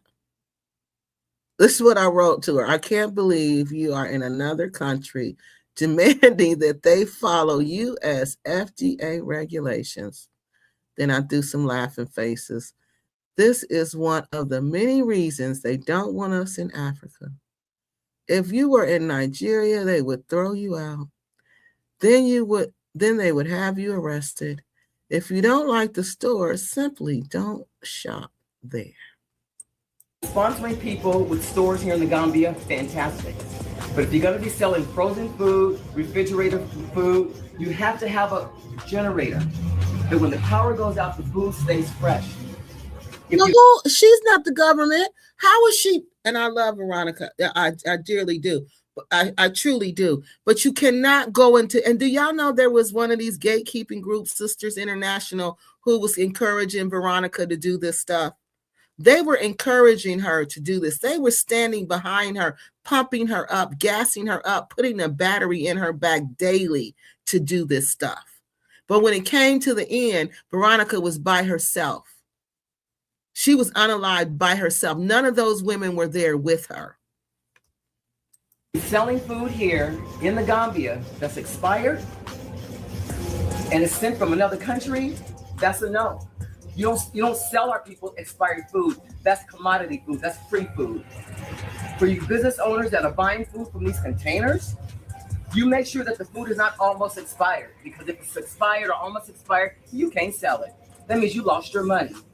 Demand more from the people that you're buying from. Don't let them send us their junk. Don't let other countries send our African people their shit. And I'm coming to every. Now, who really has control over that? Do you think the people have control over that? No, the government has control over that. They're buying that stuff. They're allowing that stuff. So the people who coming in with the containers and the stores and all of that, they're regulating that stuff. So they know what's going on with that stuff. I told you when I worked for the government in Cameroon, we did inspections. Okay, we even went to the stores. They would give us money. When we get there, they would be so happy to see us. They would start giving us money, giving us little drinks, pops to drink, and everything you wanted. Nobody was writing anybody up. Nobody was writing any tickets for any violation. I remember one time we went and we were trying to get this man. He was a slumlord. And he was a horrible slumlord. His apartment building was full of just single mothers and pregnant mothers. That's single unwed mothers, just single girls, just little young. It was horrible, right? And the living conditions was unbearable. But what we could get him on was the water, the well water, okay? They had well water was their water source, okay? But the well water has to be at a certain table. If it's not at that table, it can cause infection, right? This well water was always too high. It was always at the top of the well. Well, I don't know nothing about well water. I'm thinking, well, what's wrong with that? And they was like, no, Kiki, it's got to be down lower because, it can cause infection, blah, blah, blah. So we went there. We went there several times trying to get people to write a statement to us. Do you know what they would do when we would get there? They would take off running. I swear, like roaches. When you turn the light on, when roaches, they scattered. They would take off running, run in their house and shut the door. And it was one boy. It was a little young dude who worked there. So one of the dudes I worked with, he went up to him and asked him, 3 days. He said, we're trying to get these people some help. Okay, we cannot get any help. They have to write a formal complaint against the landlord. We'll help them do it. We'll go to court with them. Do you know what he said? He told us that the landlord told them if any one of them get caught talking to us, that he's going to put them out. They better not talk to any one of us, and they better not fill out a complaint form. And they didn't. We went over there 3 times and we tried. Nobody did anything. No, when I tell y'all, I can still see the picture of them running in my head, scattering like roaches. Yeah, took off running. Nobody filed a complaint. That place was horrible. Every time we went over there, that well water was almost running out the well. But they wouldn't file a complaint. They were scared. Store in the Gambia, every supermarket, every neighborhood. And you guys need to make sure that these foods are not commodity food. This food is not expired. This food is good. This right here for the owners of this company. Y'all know who are shopping at these stores? The local people aren't shopping at these stores. These people she thought she was fighting for, because Veronica really thought she was fighting for these people. They weren't shopping at these stores. We were shopping at these stores. These stores are extremely expensive. They carry the things we want. The Gambians don't use the things or want the things that we want. Their food is completely different. I can't even get this out. Look at this, y'all. Yeah. This is crazy. You can't even get it out because it's been thawed out and frozen, and this is a hell no. Whoever the owner is of this particular supermarket, before I go live and say the name of it and your location, We need to handle this. Do Look not at that. sell this to our people. Get this chicken out of here and throw it away, or you give it to the animals. Are y'all kidding me? Are y'all freaking kidding me? Wow. Every time I see it, it's blows This is my a no. mind. This is what kills us, you guys. This is where disease come from. This is what disease come from other countries. You know how many times this was thawed out and frozen again before it even got here to the Gambia? This is a no. This is a warning. Last time, we're coming after you. Shutting you down, and I'm not talking about the government, the people. Who is the people, We're not talking about the Veronica? government, the people. Who are the Showing up, people, we're not Veronica? selling us this shit anymore. We are Africans. Cut. What? Look. So these are only the chickens I can take out. You guys can't sell this. I am with Lift Gambia at gmail.com. And I'm on Instagram, Lift Gambia. Lift Gambia Instagram. Changes come, you guys. We ain't doing what we did before. Before 2020, all that shit that's been going on, y'all, we ain't doing it no more. We are Africans. We're not going to allow people just to treat us any kind of way. I don't care if this is African. Look at these dry rusted chickens. Look at them. They look like leather. Oh, my God. And be a chicken. Package it. Do it right. This is freezer burn. This is no good. This should be trashed. Period. Wow. Don't sell this to our people. You know what I'm wondering now? Who was us and who was we? Because every time I saw Veronica on one of these going to put demands on the store owners, she was always by herself. Yeah. Say goodbye to your reading glasses, She was computer never with glasses. anybody. So I was always wondering who was us and who was we. Who was these reinforcements that she calling for? Somebody holding the camera. But there was nobody there with her. No. I never saw her go into one of these stores with someone, a whole army of people. All I ever saw was her. Yeah. So I'm not sure who us and we were or who us and we are. I hope that's grammatically correct. But anyway, here she is in another store. Let's watch. Expired Can y'all June believe this? 20, Can y'all believe this? 21. This So is what this is she coming was off the doing. shelf today. They can no longer sell this. They can only give this away, I'm still in period, or give it to the animals. disbelief. Sorry, no more expired foods for our people. We are Africans, and we don't do trash. I'm in a different supermarket, and all these products here expired June 2021. So this is coming off the shelf today. They can no longer sell this. They can only give this away, period, or give it to the animals. Sorry, no more expired foods for our people. We are Africans, and we don't do trash. So going inside the store and filming the expired food and the meat all open and throwing it out of the freezer is not where Veronica stopped. No, it wasn't. No. No.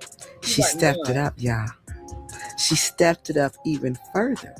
She at started telling you the names and the locations and started filming the signs and the entrances so you would know which stores not to go to. She was letting the people know who was not following the rules. So, here you go, y'all. Check out this video. Really sad, you guys. They refuse to get the generators or they're not being fixed. They told me they had them. However, that's not what's happening, you guys. Do not buy any frozen foods here. No frozen foods here. You guys cannot buy any frozen foods here. This is They're crazy. killing us. Going to film the stores on location was not enough for Veronica. She started to name names. She went to the location and she started to name names.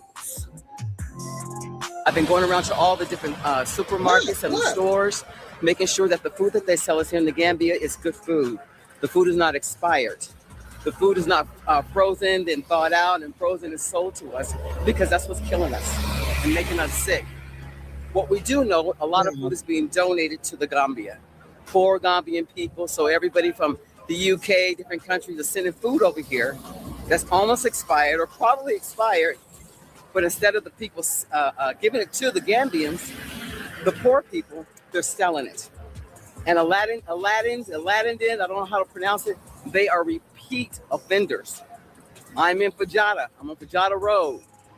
These people are repeat offenders. Every time I go into their store, they have expired food. This is a no, you guys. This is a no, we're not gonna take it. They unplug their freezers. They unplug their refrigerators when you eat the food. This is not a good place. I've been working with these people for almost 2 years, and they continue to violate. So I'm letting everybody know at liftgambia.com, I'm going to be listing all the different supermarkets that's going to be safe for you to go to, and restaurants that you can eat at, because this is enough. How dare you sell us expired food at regular price? And in between taking on the supermarkets and the grocery stores, Veronica was also challenging the education system in the Gambia. She was challenging the fact that the... Okay, y'all got to go see the rest. Because I don't mean to laugh, God forgive me, because this woman is gone. But Veronica was doing too much. She went after the education system next, loud and proud. So first she messing with the international commerce, because these are international people. These are the Arab people. These are the Indian people. These are the people bringing business there, Afghani people. She going to their stores, putting them on blast. And you see, she went to more than one. It wasn't just one store. She was going from store to store to store. So everybody knew who she was. And again, who was putting the battery in her back? The Gatekeeper Sisters International. So let me show y'all this. Let me show y'all what happened to Veronica. So after she doing all this, guess what she wake up to one day? Now this video I'm about to show y'all, this was never supposed to get out. No, they wanted this video to be kept on the hush. Keep it on the hush. Yeah. They wanted this to be kept on the hush. They hated when this video got out. You want to file free? Because this video, you can clearly hear how scared. I'm sorry, y'all. You can hear how scared this woman sounds in this video. And they didn't even care. Nobody told her to stop. Nobody told her, what you're doing is dangerous, Veronica. Move out of that house. No. They just kept her going. Hey, everybody. Welcome back to Kiki Loves Nigeria. On this episode of Kiki Loves Nigeria, I want you guys to pay attention to this video that I received. In this video, Miss Veronica is talking about her experience of being robbed in the Gambia.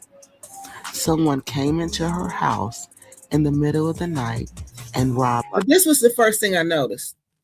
Her wall. This gate is too low. Somebody could easily climb over this gate. And I can't tell if that's glass up here at the top, but you can see whatever this is, it's not all the way around. So this isn't a secure place in the first place. Compound walls are low and anybody can jump over. Yeah, but I haven't been afraid. I'm not afraid of that. But this man that I saw was an African man. He is tall and he's not super dark. But I was robbed while I was at home, you guys, asleep. Now, the man she just described, I want y'all to go. There's a video on my channel. Remember when we first started? She was talking about a man, okay, who she had done a business with. His name was Jack. And this was the third day of the business, and he didn't show up for work that day, and she was there waiting. Well, guess what? Go look in there and you're going to see what Jack looks like. I might just play it real quick. 3 a.m. and 5 p.m. is when he came in. So he came into her house. This person came into her house. Let's go back. I was robbed while I was at home, you guys, asleep. Between 3 a.m. and 5 p.m. is when he came in. And he came in 3 a.m. and 5 a.m. Like if you break into somebody's house at that time here, that's like an extra charge on you. Because 3 a.m. and 5, that's when people are knocked out. That's when they're at their most vulnerable point. They are knocked cold out at that time. through my parlor. I'm going to show you guys the window here that he came into. Yesterday, the owner and his son came over and they actually fixed it and my doors and everything. He said this guy is a professional because he didn't break everything and he was real quiet. And he got big pieces. But as you can see here, the sledgehammer that he used was broke. But this person, this bumper clock, went inside my house. Y'all hear me? Stood over me to take my phone and my laptop. Okay, did y'all hear that? And what did they take? Her phone and her laptop, the things she was using to make the videos. Now, they would normally steal that. But in this case, I really think about that because that's what she was doing. That's what she was using to destroy these businesses with, was her phone and her laptop. But nothing shall harm me. And I'm so glad that I didn't wake up, y'all. I'm so glad. Because it could have gone another way. It could have gone a whole different way if I had woken up. Now look at those bars, how good those bars are in there. How did they get those out of there? That's what I couldn't figure out. But I told you, we found out later on, people had done some investigating about all this stuff in the Gambia, and they found that if you put, there's some kind of stuff you can put on there. And that's what dissolves the bar. And that what they do is when they come into your house, they say words over you, like it's a spell where you can stay asleep. Well, I don't know if that. Did y'all hear that part? She said they come in your house and they say, she's heard they say words over you. They do a spell over you so you'll stay asleep. And I also heard that they spray this stuff in there. It's something that they spray in the air and it makes you stay asleep. When they come into your house, they say words over you, like it's a spell where you can stay asleep.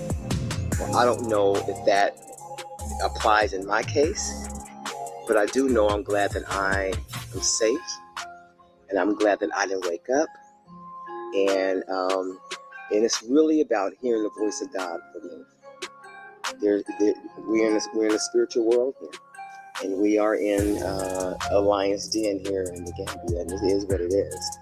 So she described the Gambia as a lion's den, and we are the prey in the lion's den. And how are you going to say in the same breath that that's where God wants you? How could God want you, a single middle-aged lady? How could he want you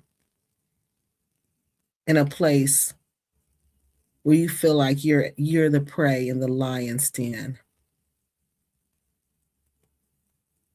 I don't get that. That part I never understood. I am grateful to God that he's kept me and I am covered by the blood. And no, I'm not getting no damn dog.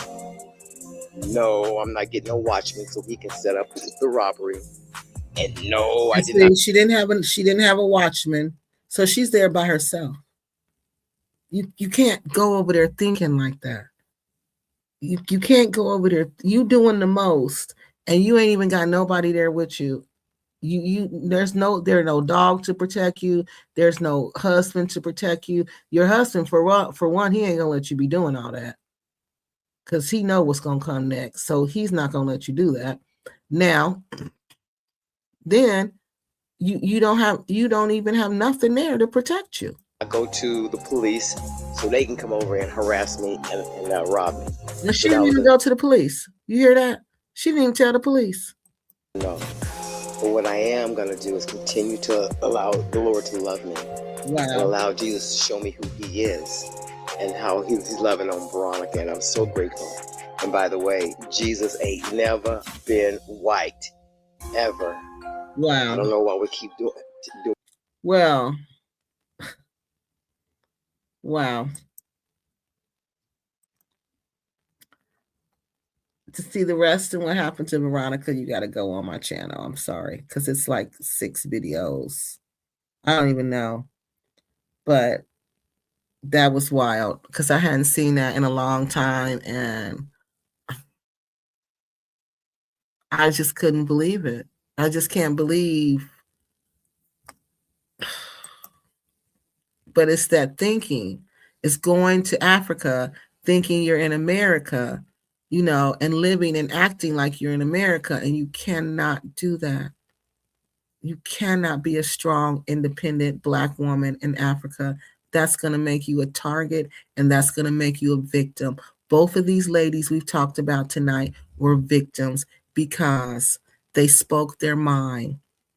They told the truth, and the truth does not set you free in Africa. It'll set you free, all right, but not in the way you think so. If you don't like it, the best thing I can tell you, you have to look at the country and see you're not going to like everything about it. You're just not, because they're not what you're used to. So you have to think about, what can I tolerate? You know, that's what you got to really ask yourself. What can I tolerate? Can I tolerate this? You know, how can I tolerate this? You know, what can I do to make this a place where I can just function, you know? It's like you have to be there, like in my situation. You know, I just got to be there now. So I had to do that.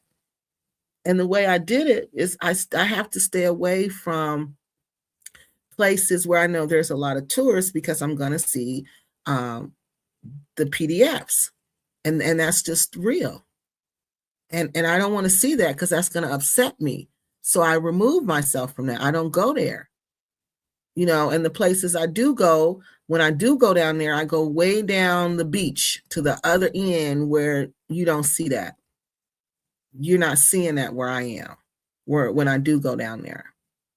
So, and then I said, I have to keep to myself, because I don't want to be bothered with any of that. And I don't want to see any of that. 1 second, y'all.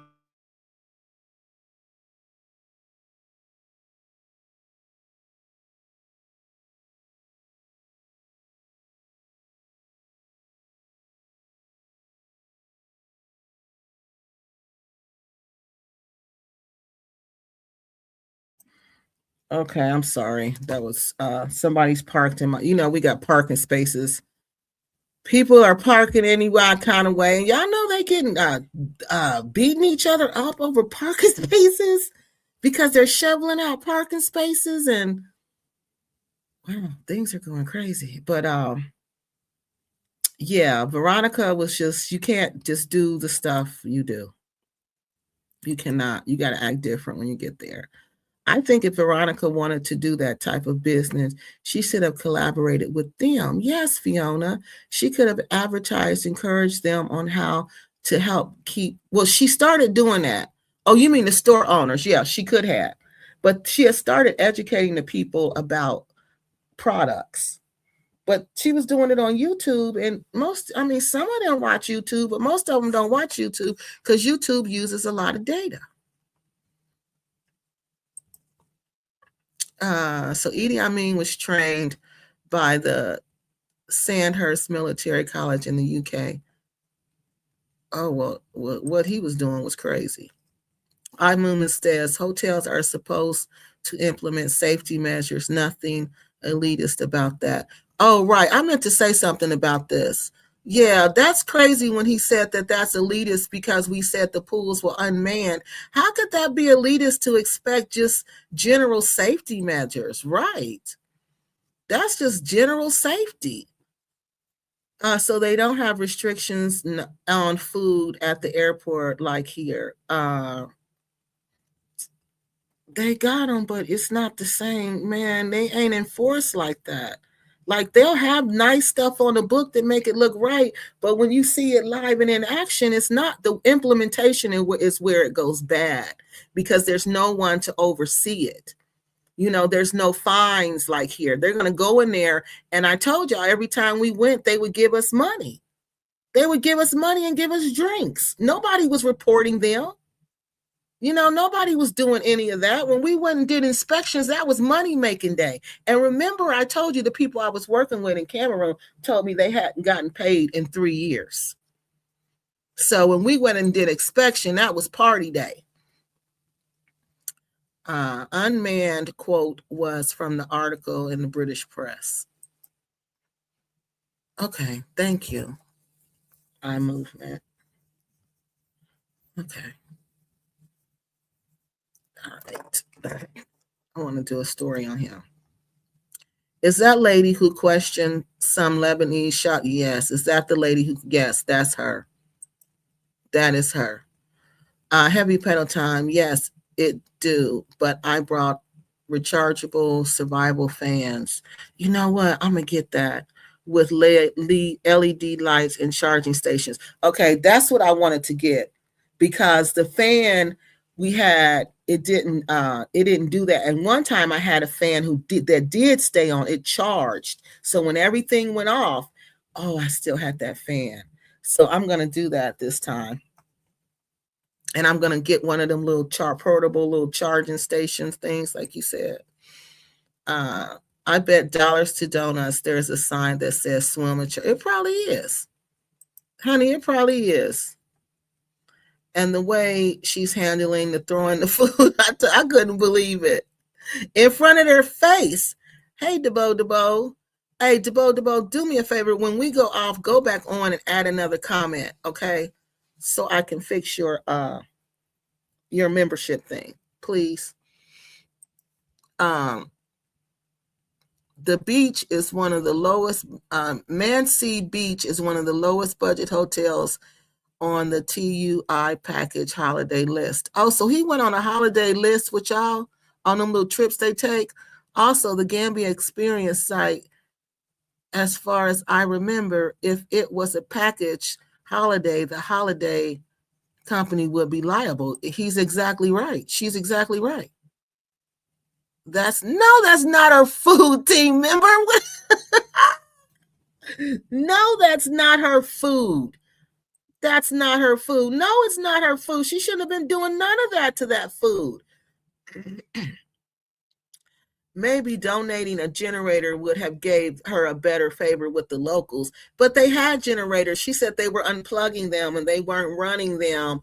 You know, they were deliberately letting that happen, because the generators, to run stuff like that, you got to have a big generator, and that's going to take a lot of electricity, you know, and a lot of gas. You know, how are they going to run these continually every day when the lights go out for Lord knows how long? You don't never know how long those lights going to be out.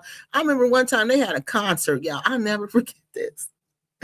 I never forget this. And y'all know I don't do well when I don't have the amenities that I'm used to. I don't do well.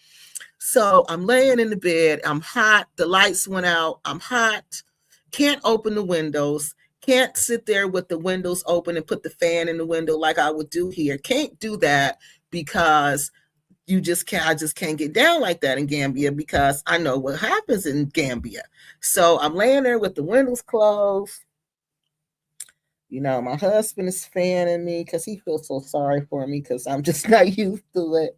So he's just fanning me, you know, and I'm just laying there. And we hear this concert. And I'm like, what is that? Is that a concert? And he's like, yeah, they're having some kind of concert here. So y'all, do y'all know the lights stayed out the entire time that the concert went on? And when the concert was over, do y'all know the lights came back on? But the concert didn't lose power. The concert had all the power. It was all lit up. It was all loud. You could see it. You could hear it. And I said, so you mean to tell me they took the energy from the people to redirect that energy to the concert? Well, all those people laid there and suffered, even the babies, because it's so hot. Yeah, it was unbelievable. They go outside. They go outside, and these houses will have rooftops, or they'll have like little courtyards where you can go and you can lay outside and you can sleep outside. But y'all know I ain't doing that. She should appeal to the business owner in private, not on camera. Yeah, it was horrible. And then she started selling meat to compete against them. She started selling fresh chicken.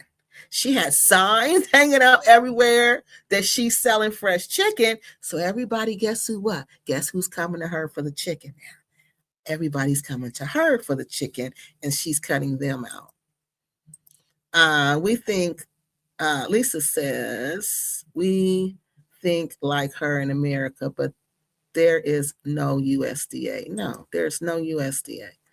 I knew I was not going to build anything in Gambia after passing through Tangi, the fishing village and the area dump with cows roaming through. It was nauseous. I was nauseous. And I will sell my land. Oh, don't say that. I'm sorry. But Gambia is just a different place. It's just a different place. That's all I can say. It's just a different place. Exposing a local business in a foreign country. Yeah, I don't know why you would do that.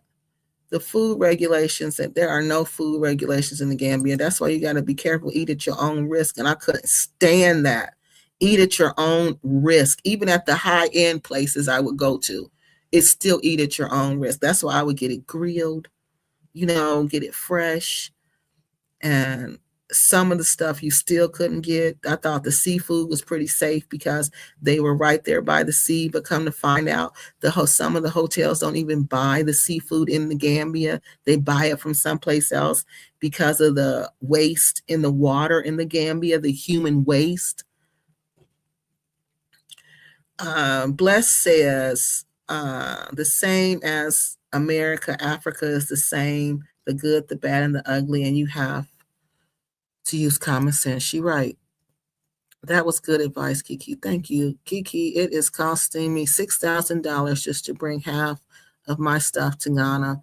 But there's one thing for sure that I'm bringing is my tractor. Oh, bless. Well, let me tell you this real quick. There's this family in the Gambia called the Brew Crew. And the Brew Crew was a very nice family, right? And their business it cost them a whole bunch of money because they knew there was a shortage on heavy equipment, operating equipment over there, like had bulldozers, tractors, stuff like that. Heavy equipment, So they spent a whole bunch of money shipping all that stuff over there to the Gambia. And do you know that created nothing but jealousy amongst the people there? The people were jealous of them. Instead of being happy that, oh, now we got a business here, we can rent heavy equipment to do our things with, get things done. No, they didn't like that. They didn't like them because of that. They didn't want to pay the price that they were charging for their equipment. They were always trying to exploit this family, always overcharging this family, because the fact they came over there with all that equipment, it made people think, oh, they have money. They have money, so we need to get this money. They always look nice. Kids always look nice, and they had a lot of kids. I think the husband was an ex-football player. So they were like, oh, they have money. So you got to be careful when you move like that. Don't move too big. You don't want to seem like that. Because when they see that you coming with money, their first thing is to get your money. So you got to make small moves over there. You know what I mean? Calculated small moves, not big money moves. That's how you become a target. Debo says it's simply not America, so they don't have to follow no, they don't. JW says she says Africans came to the U.S. to improve their lives. Why do we go there? Because I think it's an identity thing.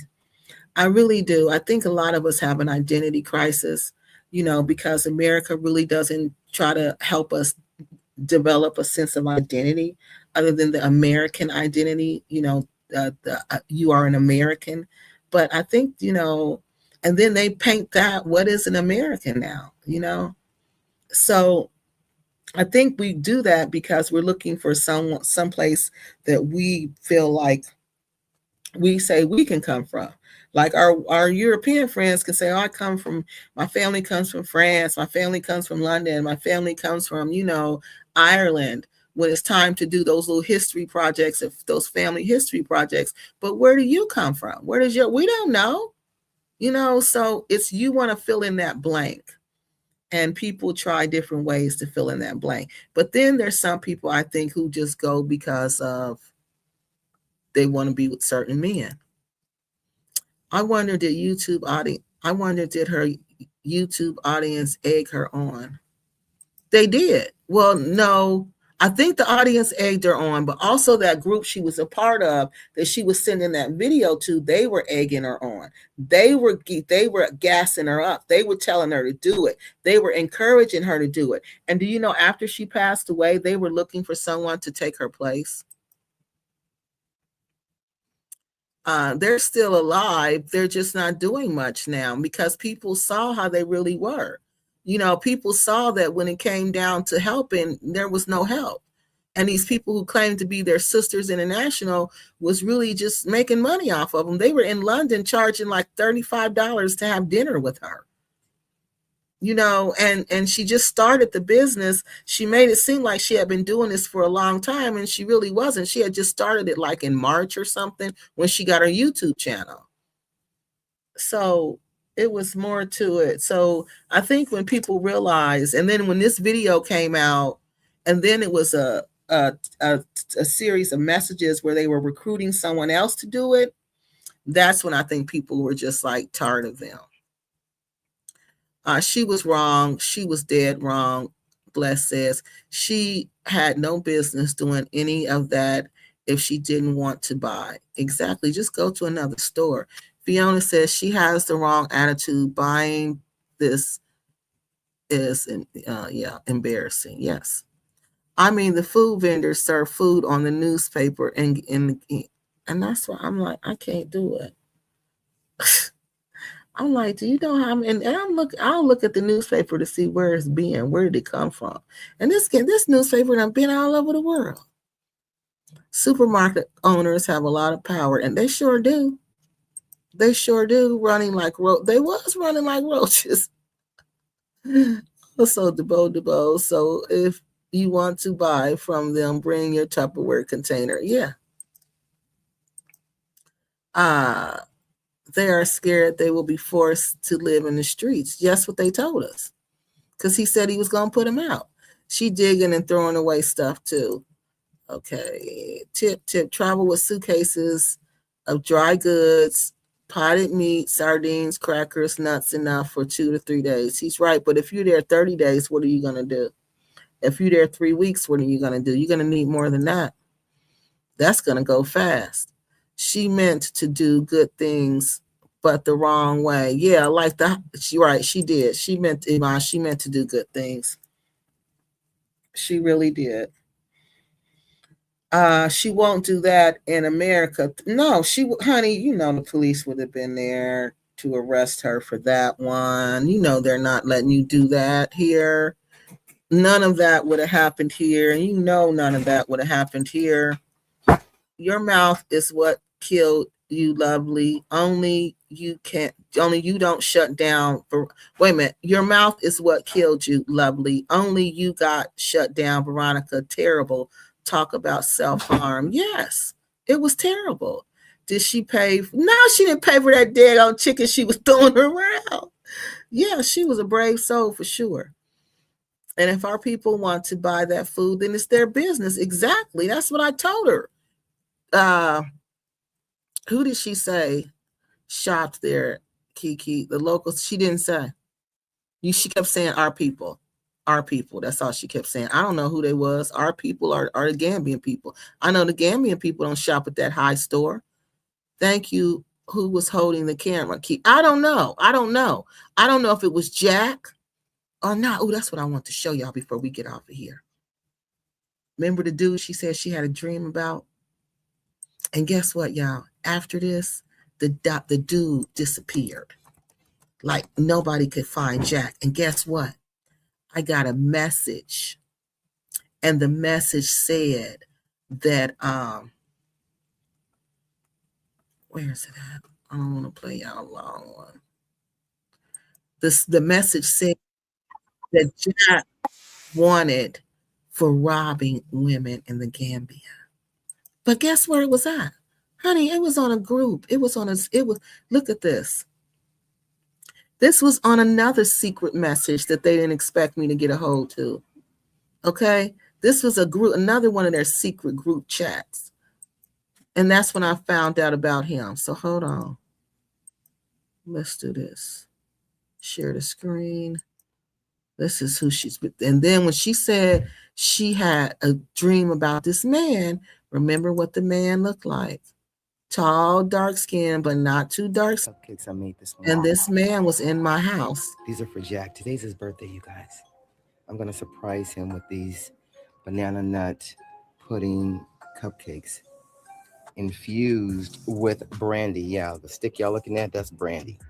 Infused with brandy, drizzled with caramel, and the filling is banana pudding, y'all. This is so good. I tasted them today. Jack's culture, they don't celebrate birthdays. I don't think he's going to even remember today's his birthday, but today we're going to surprise him.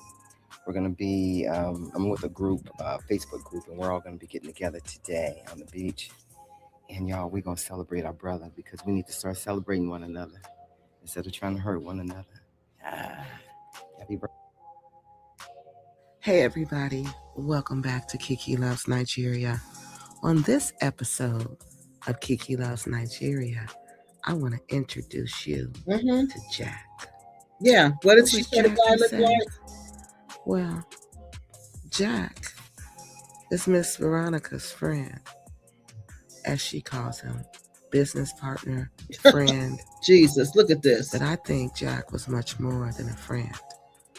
I think Veronica had deep feelings for Jack. So, let's talk about Jack. And what, if any, role did Jack play? And what happened to Miss Veronica? All right, let's talk about it. First, let's meet Jack. Let Miss Veronica introduce you to Jack. This is bittersweet. We just found out today that Jack actually has to move his coffee shop because they're going to be making a new craft market here. And we won't go into no real details, but at the end of the day, nothing's changed, you guys. We're going to find another location. We're going Jack's Funnel Cakes.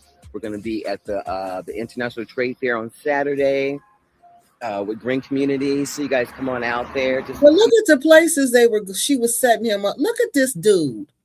And you hear all the places she said they're going. You think he's thinking of this? You think he's saying, oh, let's go to the International Trade Fair. He ain't doing none of that. She coming up, creating this whole life for her. And I'm trying not to insult this person, y'all. I really am. Some funnel cakes, but Jack is going to say something now. So, hey, y'all. Guys, it's a sad news, Everybody's sorry, it's a sad news. So, I want to do effort, but, they tell me that, I have to move everybody here. It's not only me, but everybody surrounded by this place. They have to move, and they want to do something. They want to do something here. Yeah, families got to move. Let me tell my people, my customers, everybody, it's like this. You all know that, still we can create. So everybody had to move from his coffee shop. So he basically said, she set him up with a new place. It's over so this in front of the dude in the red. So maybe they were at the coffee shop later. Like they're working together. Jack, I've seen Jack go through a lot of different obstacles, y'all. People have stolen from him. They've stolen our stuff. And Jack prevails. I don't know where Jack sleeps. None of that. Jack is a man. He handles his own business. He don't ask me for nothing. I don't And know. I He's proud. sweet. Jack sounds like a really nice guy, doesn't he? He sounds like Miss Veronica is just really met the one. Like they're working together. They're building this building from scratch together. I'm sorry, it's not a building. It was a stand. They're building this coffee stand together. Hey, y'all know what I just realized? Remember that in that other video when she was at this bonfire, it looked like? This looked like the same place, don't it? Yep. That looked like where he was standing, and the fire looked like it was over in front of the dude in the red. Yep, it sure does. So maybe they were at the coffee shop late at night. Tacos. This isn't just any chat, it's ClickUp chat. Sure, you can tag your team, ask questions, and even... I changed it to tacos from... So what I'm trying to show you now, okay, so she got this dude on his feet pretty much, right? So dude is now, they're at the little new spot she got him. They're standing on the street for this selling stuff. Do you know she's out there at 5-something in the morning and he ain't even there? Look at this. Burritos. And we should be opening in about 30 minutes. Wait, she says she got to make homemade burritos. Good morning, everybody. Good morning. Listen it's to this. 6:36 here in the morning. 6:30. And I'm on the corner of Fajada and Atlantic Avenue. I'm here on behalf of Jack's Corner because we're doing breakfast tacos. I changed it to tacos from burritos. And we should be opening in about 30 minutes. But now, who y'all think is buying a breakfast taco in Fajara? Who's buying a breakfast taco? Tell me, who buying a breakfast taco in the Gambia? Who doing that? And she up at 6, there ain't nobody around. Y'all don't see nobody out here. Ain't no cars, nobody. And she's selling breakfast tacos to who? What's the problem? Not 30, about 30 minutes. Jack is not here. He didn't show up, y'all. He didn't even show up. Bad business. He didn't show up. I brought all the supplies, everything myself, except for the tables and the propane. Jack is aware that when you're doing business with somebody, you have a business, whatever you say, you need to produce that. You need to be a business and a person of integrity. We said 7 to 10 a.m. Explain to him the first time, 7 to 10. You need to be at my place picking up everything by 5:45 because things are going to go wrong. We want to be able to serve the first food at 7, period. It's a drive-through. People have things to do. People are going to work. There's stuff people got to do. Nobody's buying no And if we say it, because it's our business, and we say, breakfast tacos. 7, we need to be ready. Dealt with it on Monday. And here we are, our second day, Tuesday. Who I want to know. But what I'm supposed to do is call and play the bullshit games. Don't play them games.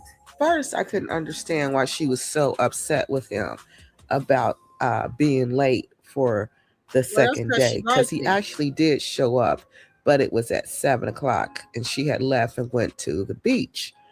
But Coco Island, y'all. So, this didn't let her play. He would say that we're in our winter. Realize. It's cold. That's why he's in the sun. Because I said, hey, Jack, get out the sun.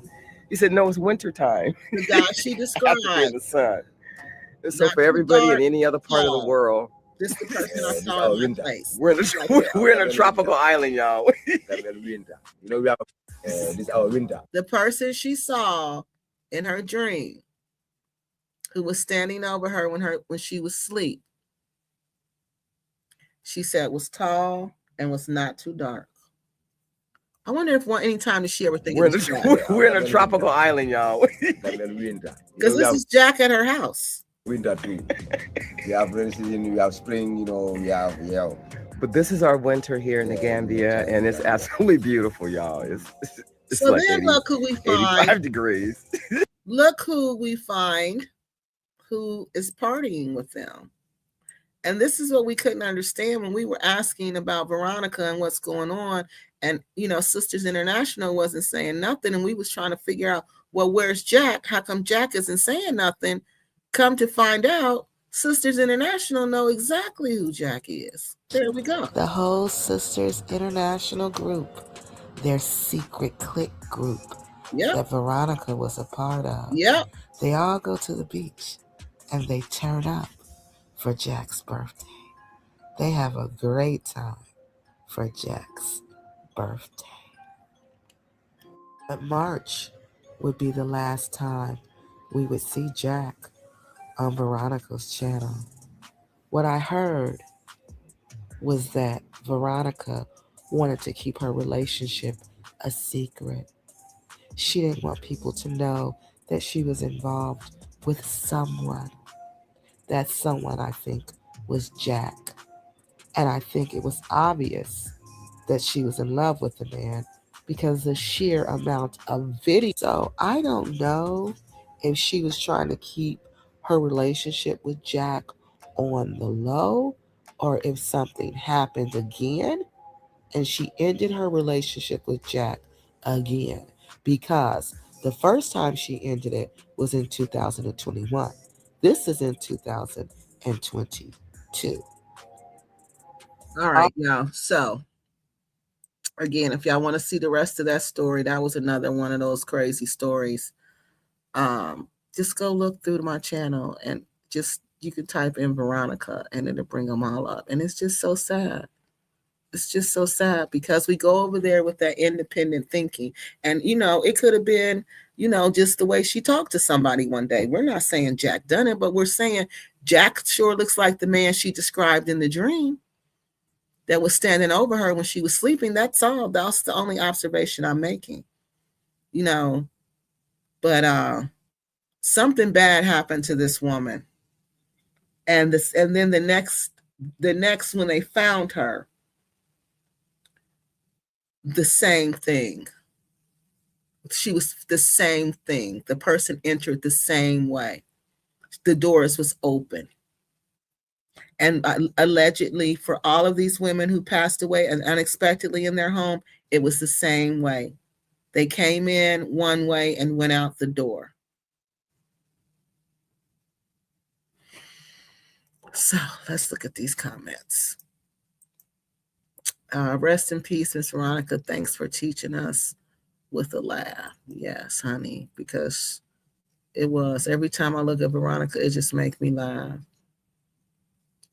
Yeah, they told him to get close to her so that I feel like that too, Angela, like them store people, because those beach bumpsters, Jack was clearly a beach bumpster. We know that because I told you're going to see it if you go look through the videos that it might be even on my community thing, but that's so old now. But this European group ladies were passing it around saying that he was robbing them. So he was going from ladies to ladies. This is what he was doing. She's very controlling and overbearing. Yeah. And see, that's why Jack probably felt he probably wanted to do business with her because she was helping him do the business, but I'm sure he didn't like that. They told Jack, you better stay your ASS from her. No, Jack was doing something he wasn't supposed to do. Jack is sleeping. No, Fiona, I don't know. We don't know what happened to him. After that, we found out he was wanted. Kiki, you're crazy. Breakfast tacos too. That's what I want to know. Because why are you so, if you really want to make money, you should have that little tapalapa bread out there with some butter and you should have some of that what is that? Their little tea called that tuba tea, that tuba coffee. You need that tuba coffee and you need that tea that the Muslims make. Honey, you're going to make all kind of money. That's all you need. You don't need nothing fancy. Yeah, it is creepy. It was really creepy. Those stories had a heavy flow of witchcraft over them. And you could just feel that this was demonic and that people were working with spiritual beings to do things. You could just feel it. When I'm telling the story, you can feel it. You could just feel it all over the situation. And then you find out later on that Gambia is one of the places where everybody knows they do witchcraft and other Africans go there to get witchcraft from them, to get work from them. Initially team member, but they don't like these women. They forced to be intimate with them once they get familiar with the tables turned. She's right. Look at Super Shorty and Kenza. White savior syndrome. Gordon Bennett, why? Why do these ladies pick up waste men? Seriously, what the? Yeah. Either way, it's the wrong way to go. Yes, I don't think, team member says, I don't think it's attraction, it's a power dynamic. Oh, maybe you're right. Maybe he's right, y'all. Maybe they know that it's a power play, they can dominate them. So they don't care what they look like, long as they can dominate them. Can he holler at you in the girl? That's what I said. I said she wouldn't even talk to that man in the United States. She knows she wouldn't. Don't lower your standards, ladies. Please, y'all. Jam passport granny. I wasn't using the term passport granny then. You silly. They really don't care what these men. No, they don't. Another young, small. But y'all know who said that? Our Kathy. In his culture, they don't celebrate it, but I'm going to force him. See, please, and I'm going to make him cupcakes and we're going to go have a party.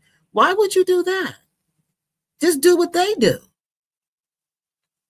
Yes, I'm definitely have to bring my Tupperware, Debo says. We created America. We are Americans, Town says. Cook at home. Okay, couple brought heavy equipment. Yeah, they sure did. And the Brew Crew, what's the Brew Crew?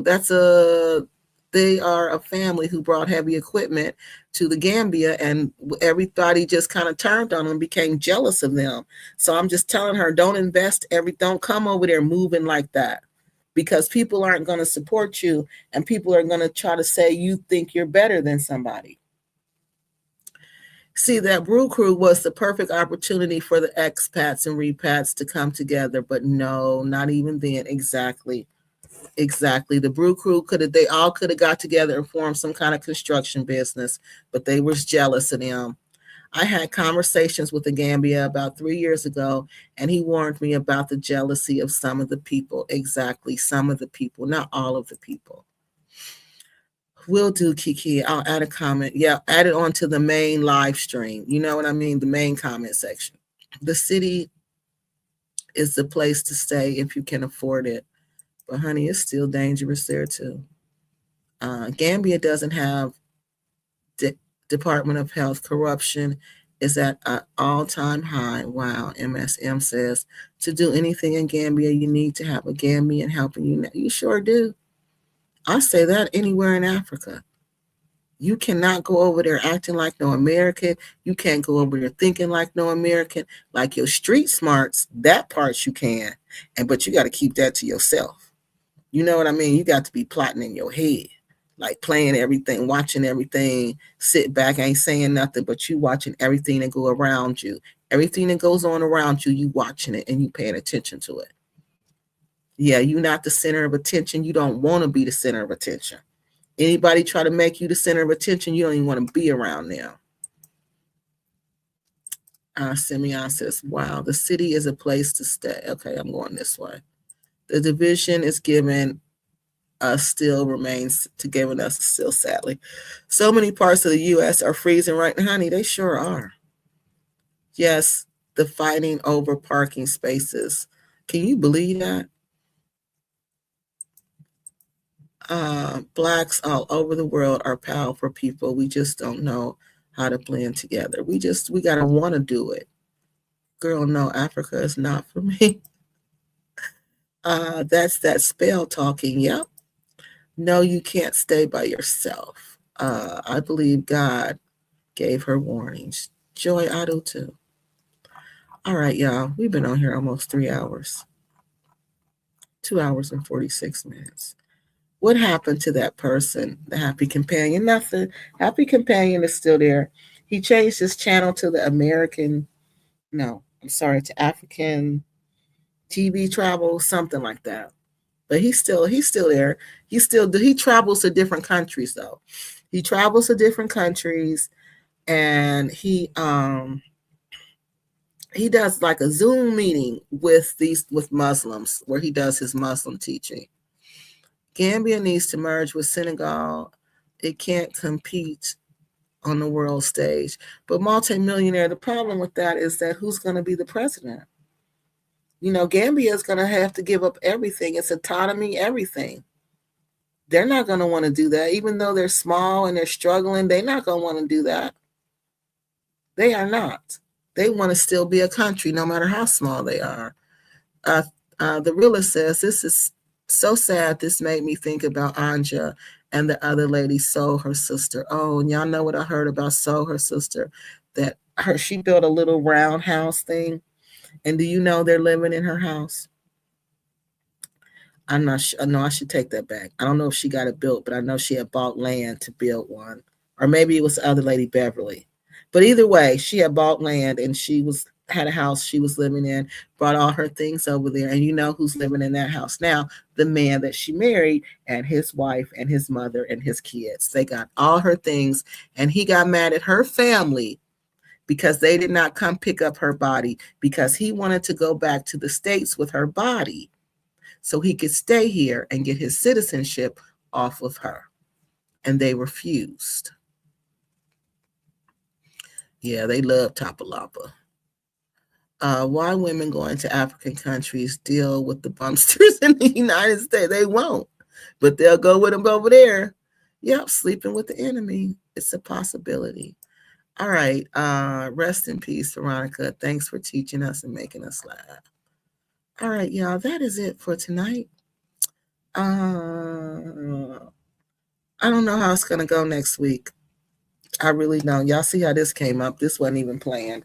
So just kind of bear with me. As the stories come, we just have to hit them. It's not saying one story is more important than the other story, but some of them I just have to get them out there. This one is one I think we had to get out because we did not talk about this.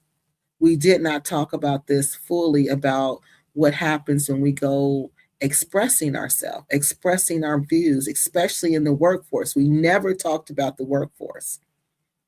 And we kind of hit on what Veronica was doing, but we really didn't hit on it like we did tonight.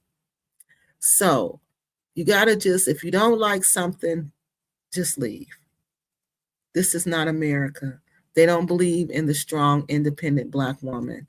They don't. They don't want to hear your mouth. They don't want to hear your thinking. They don't want to hear your philosophy because they do not care. Multimillionaire Mindset said, I found out through the grapevine, Morocco allows Senegal to gain Senegalese to gain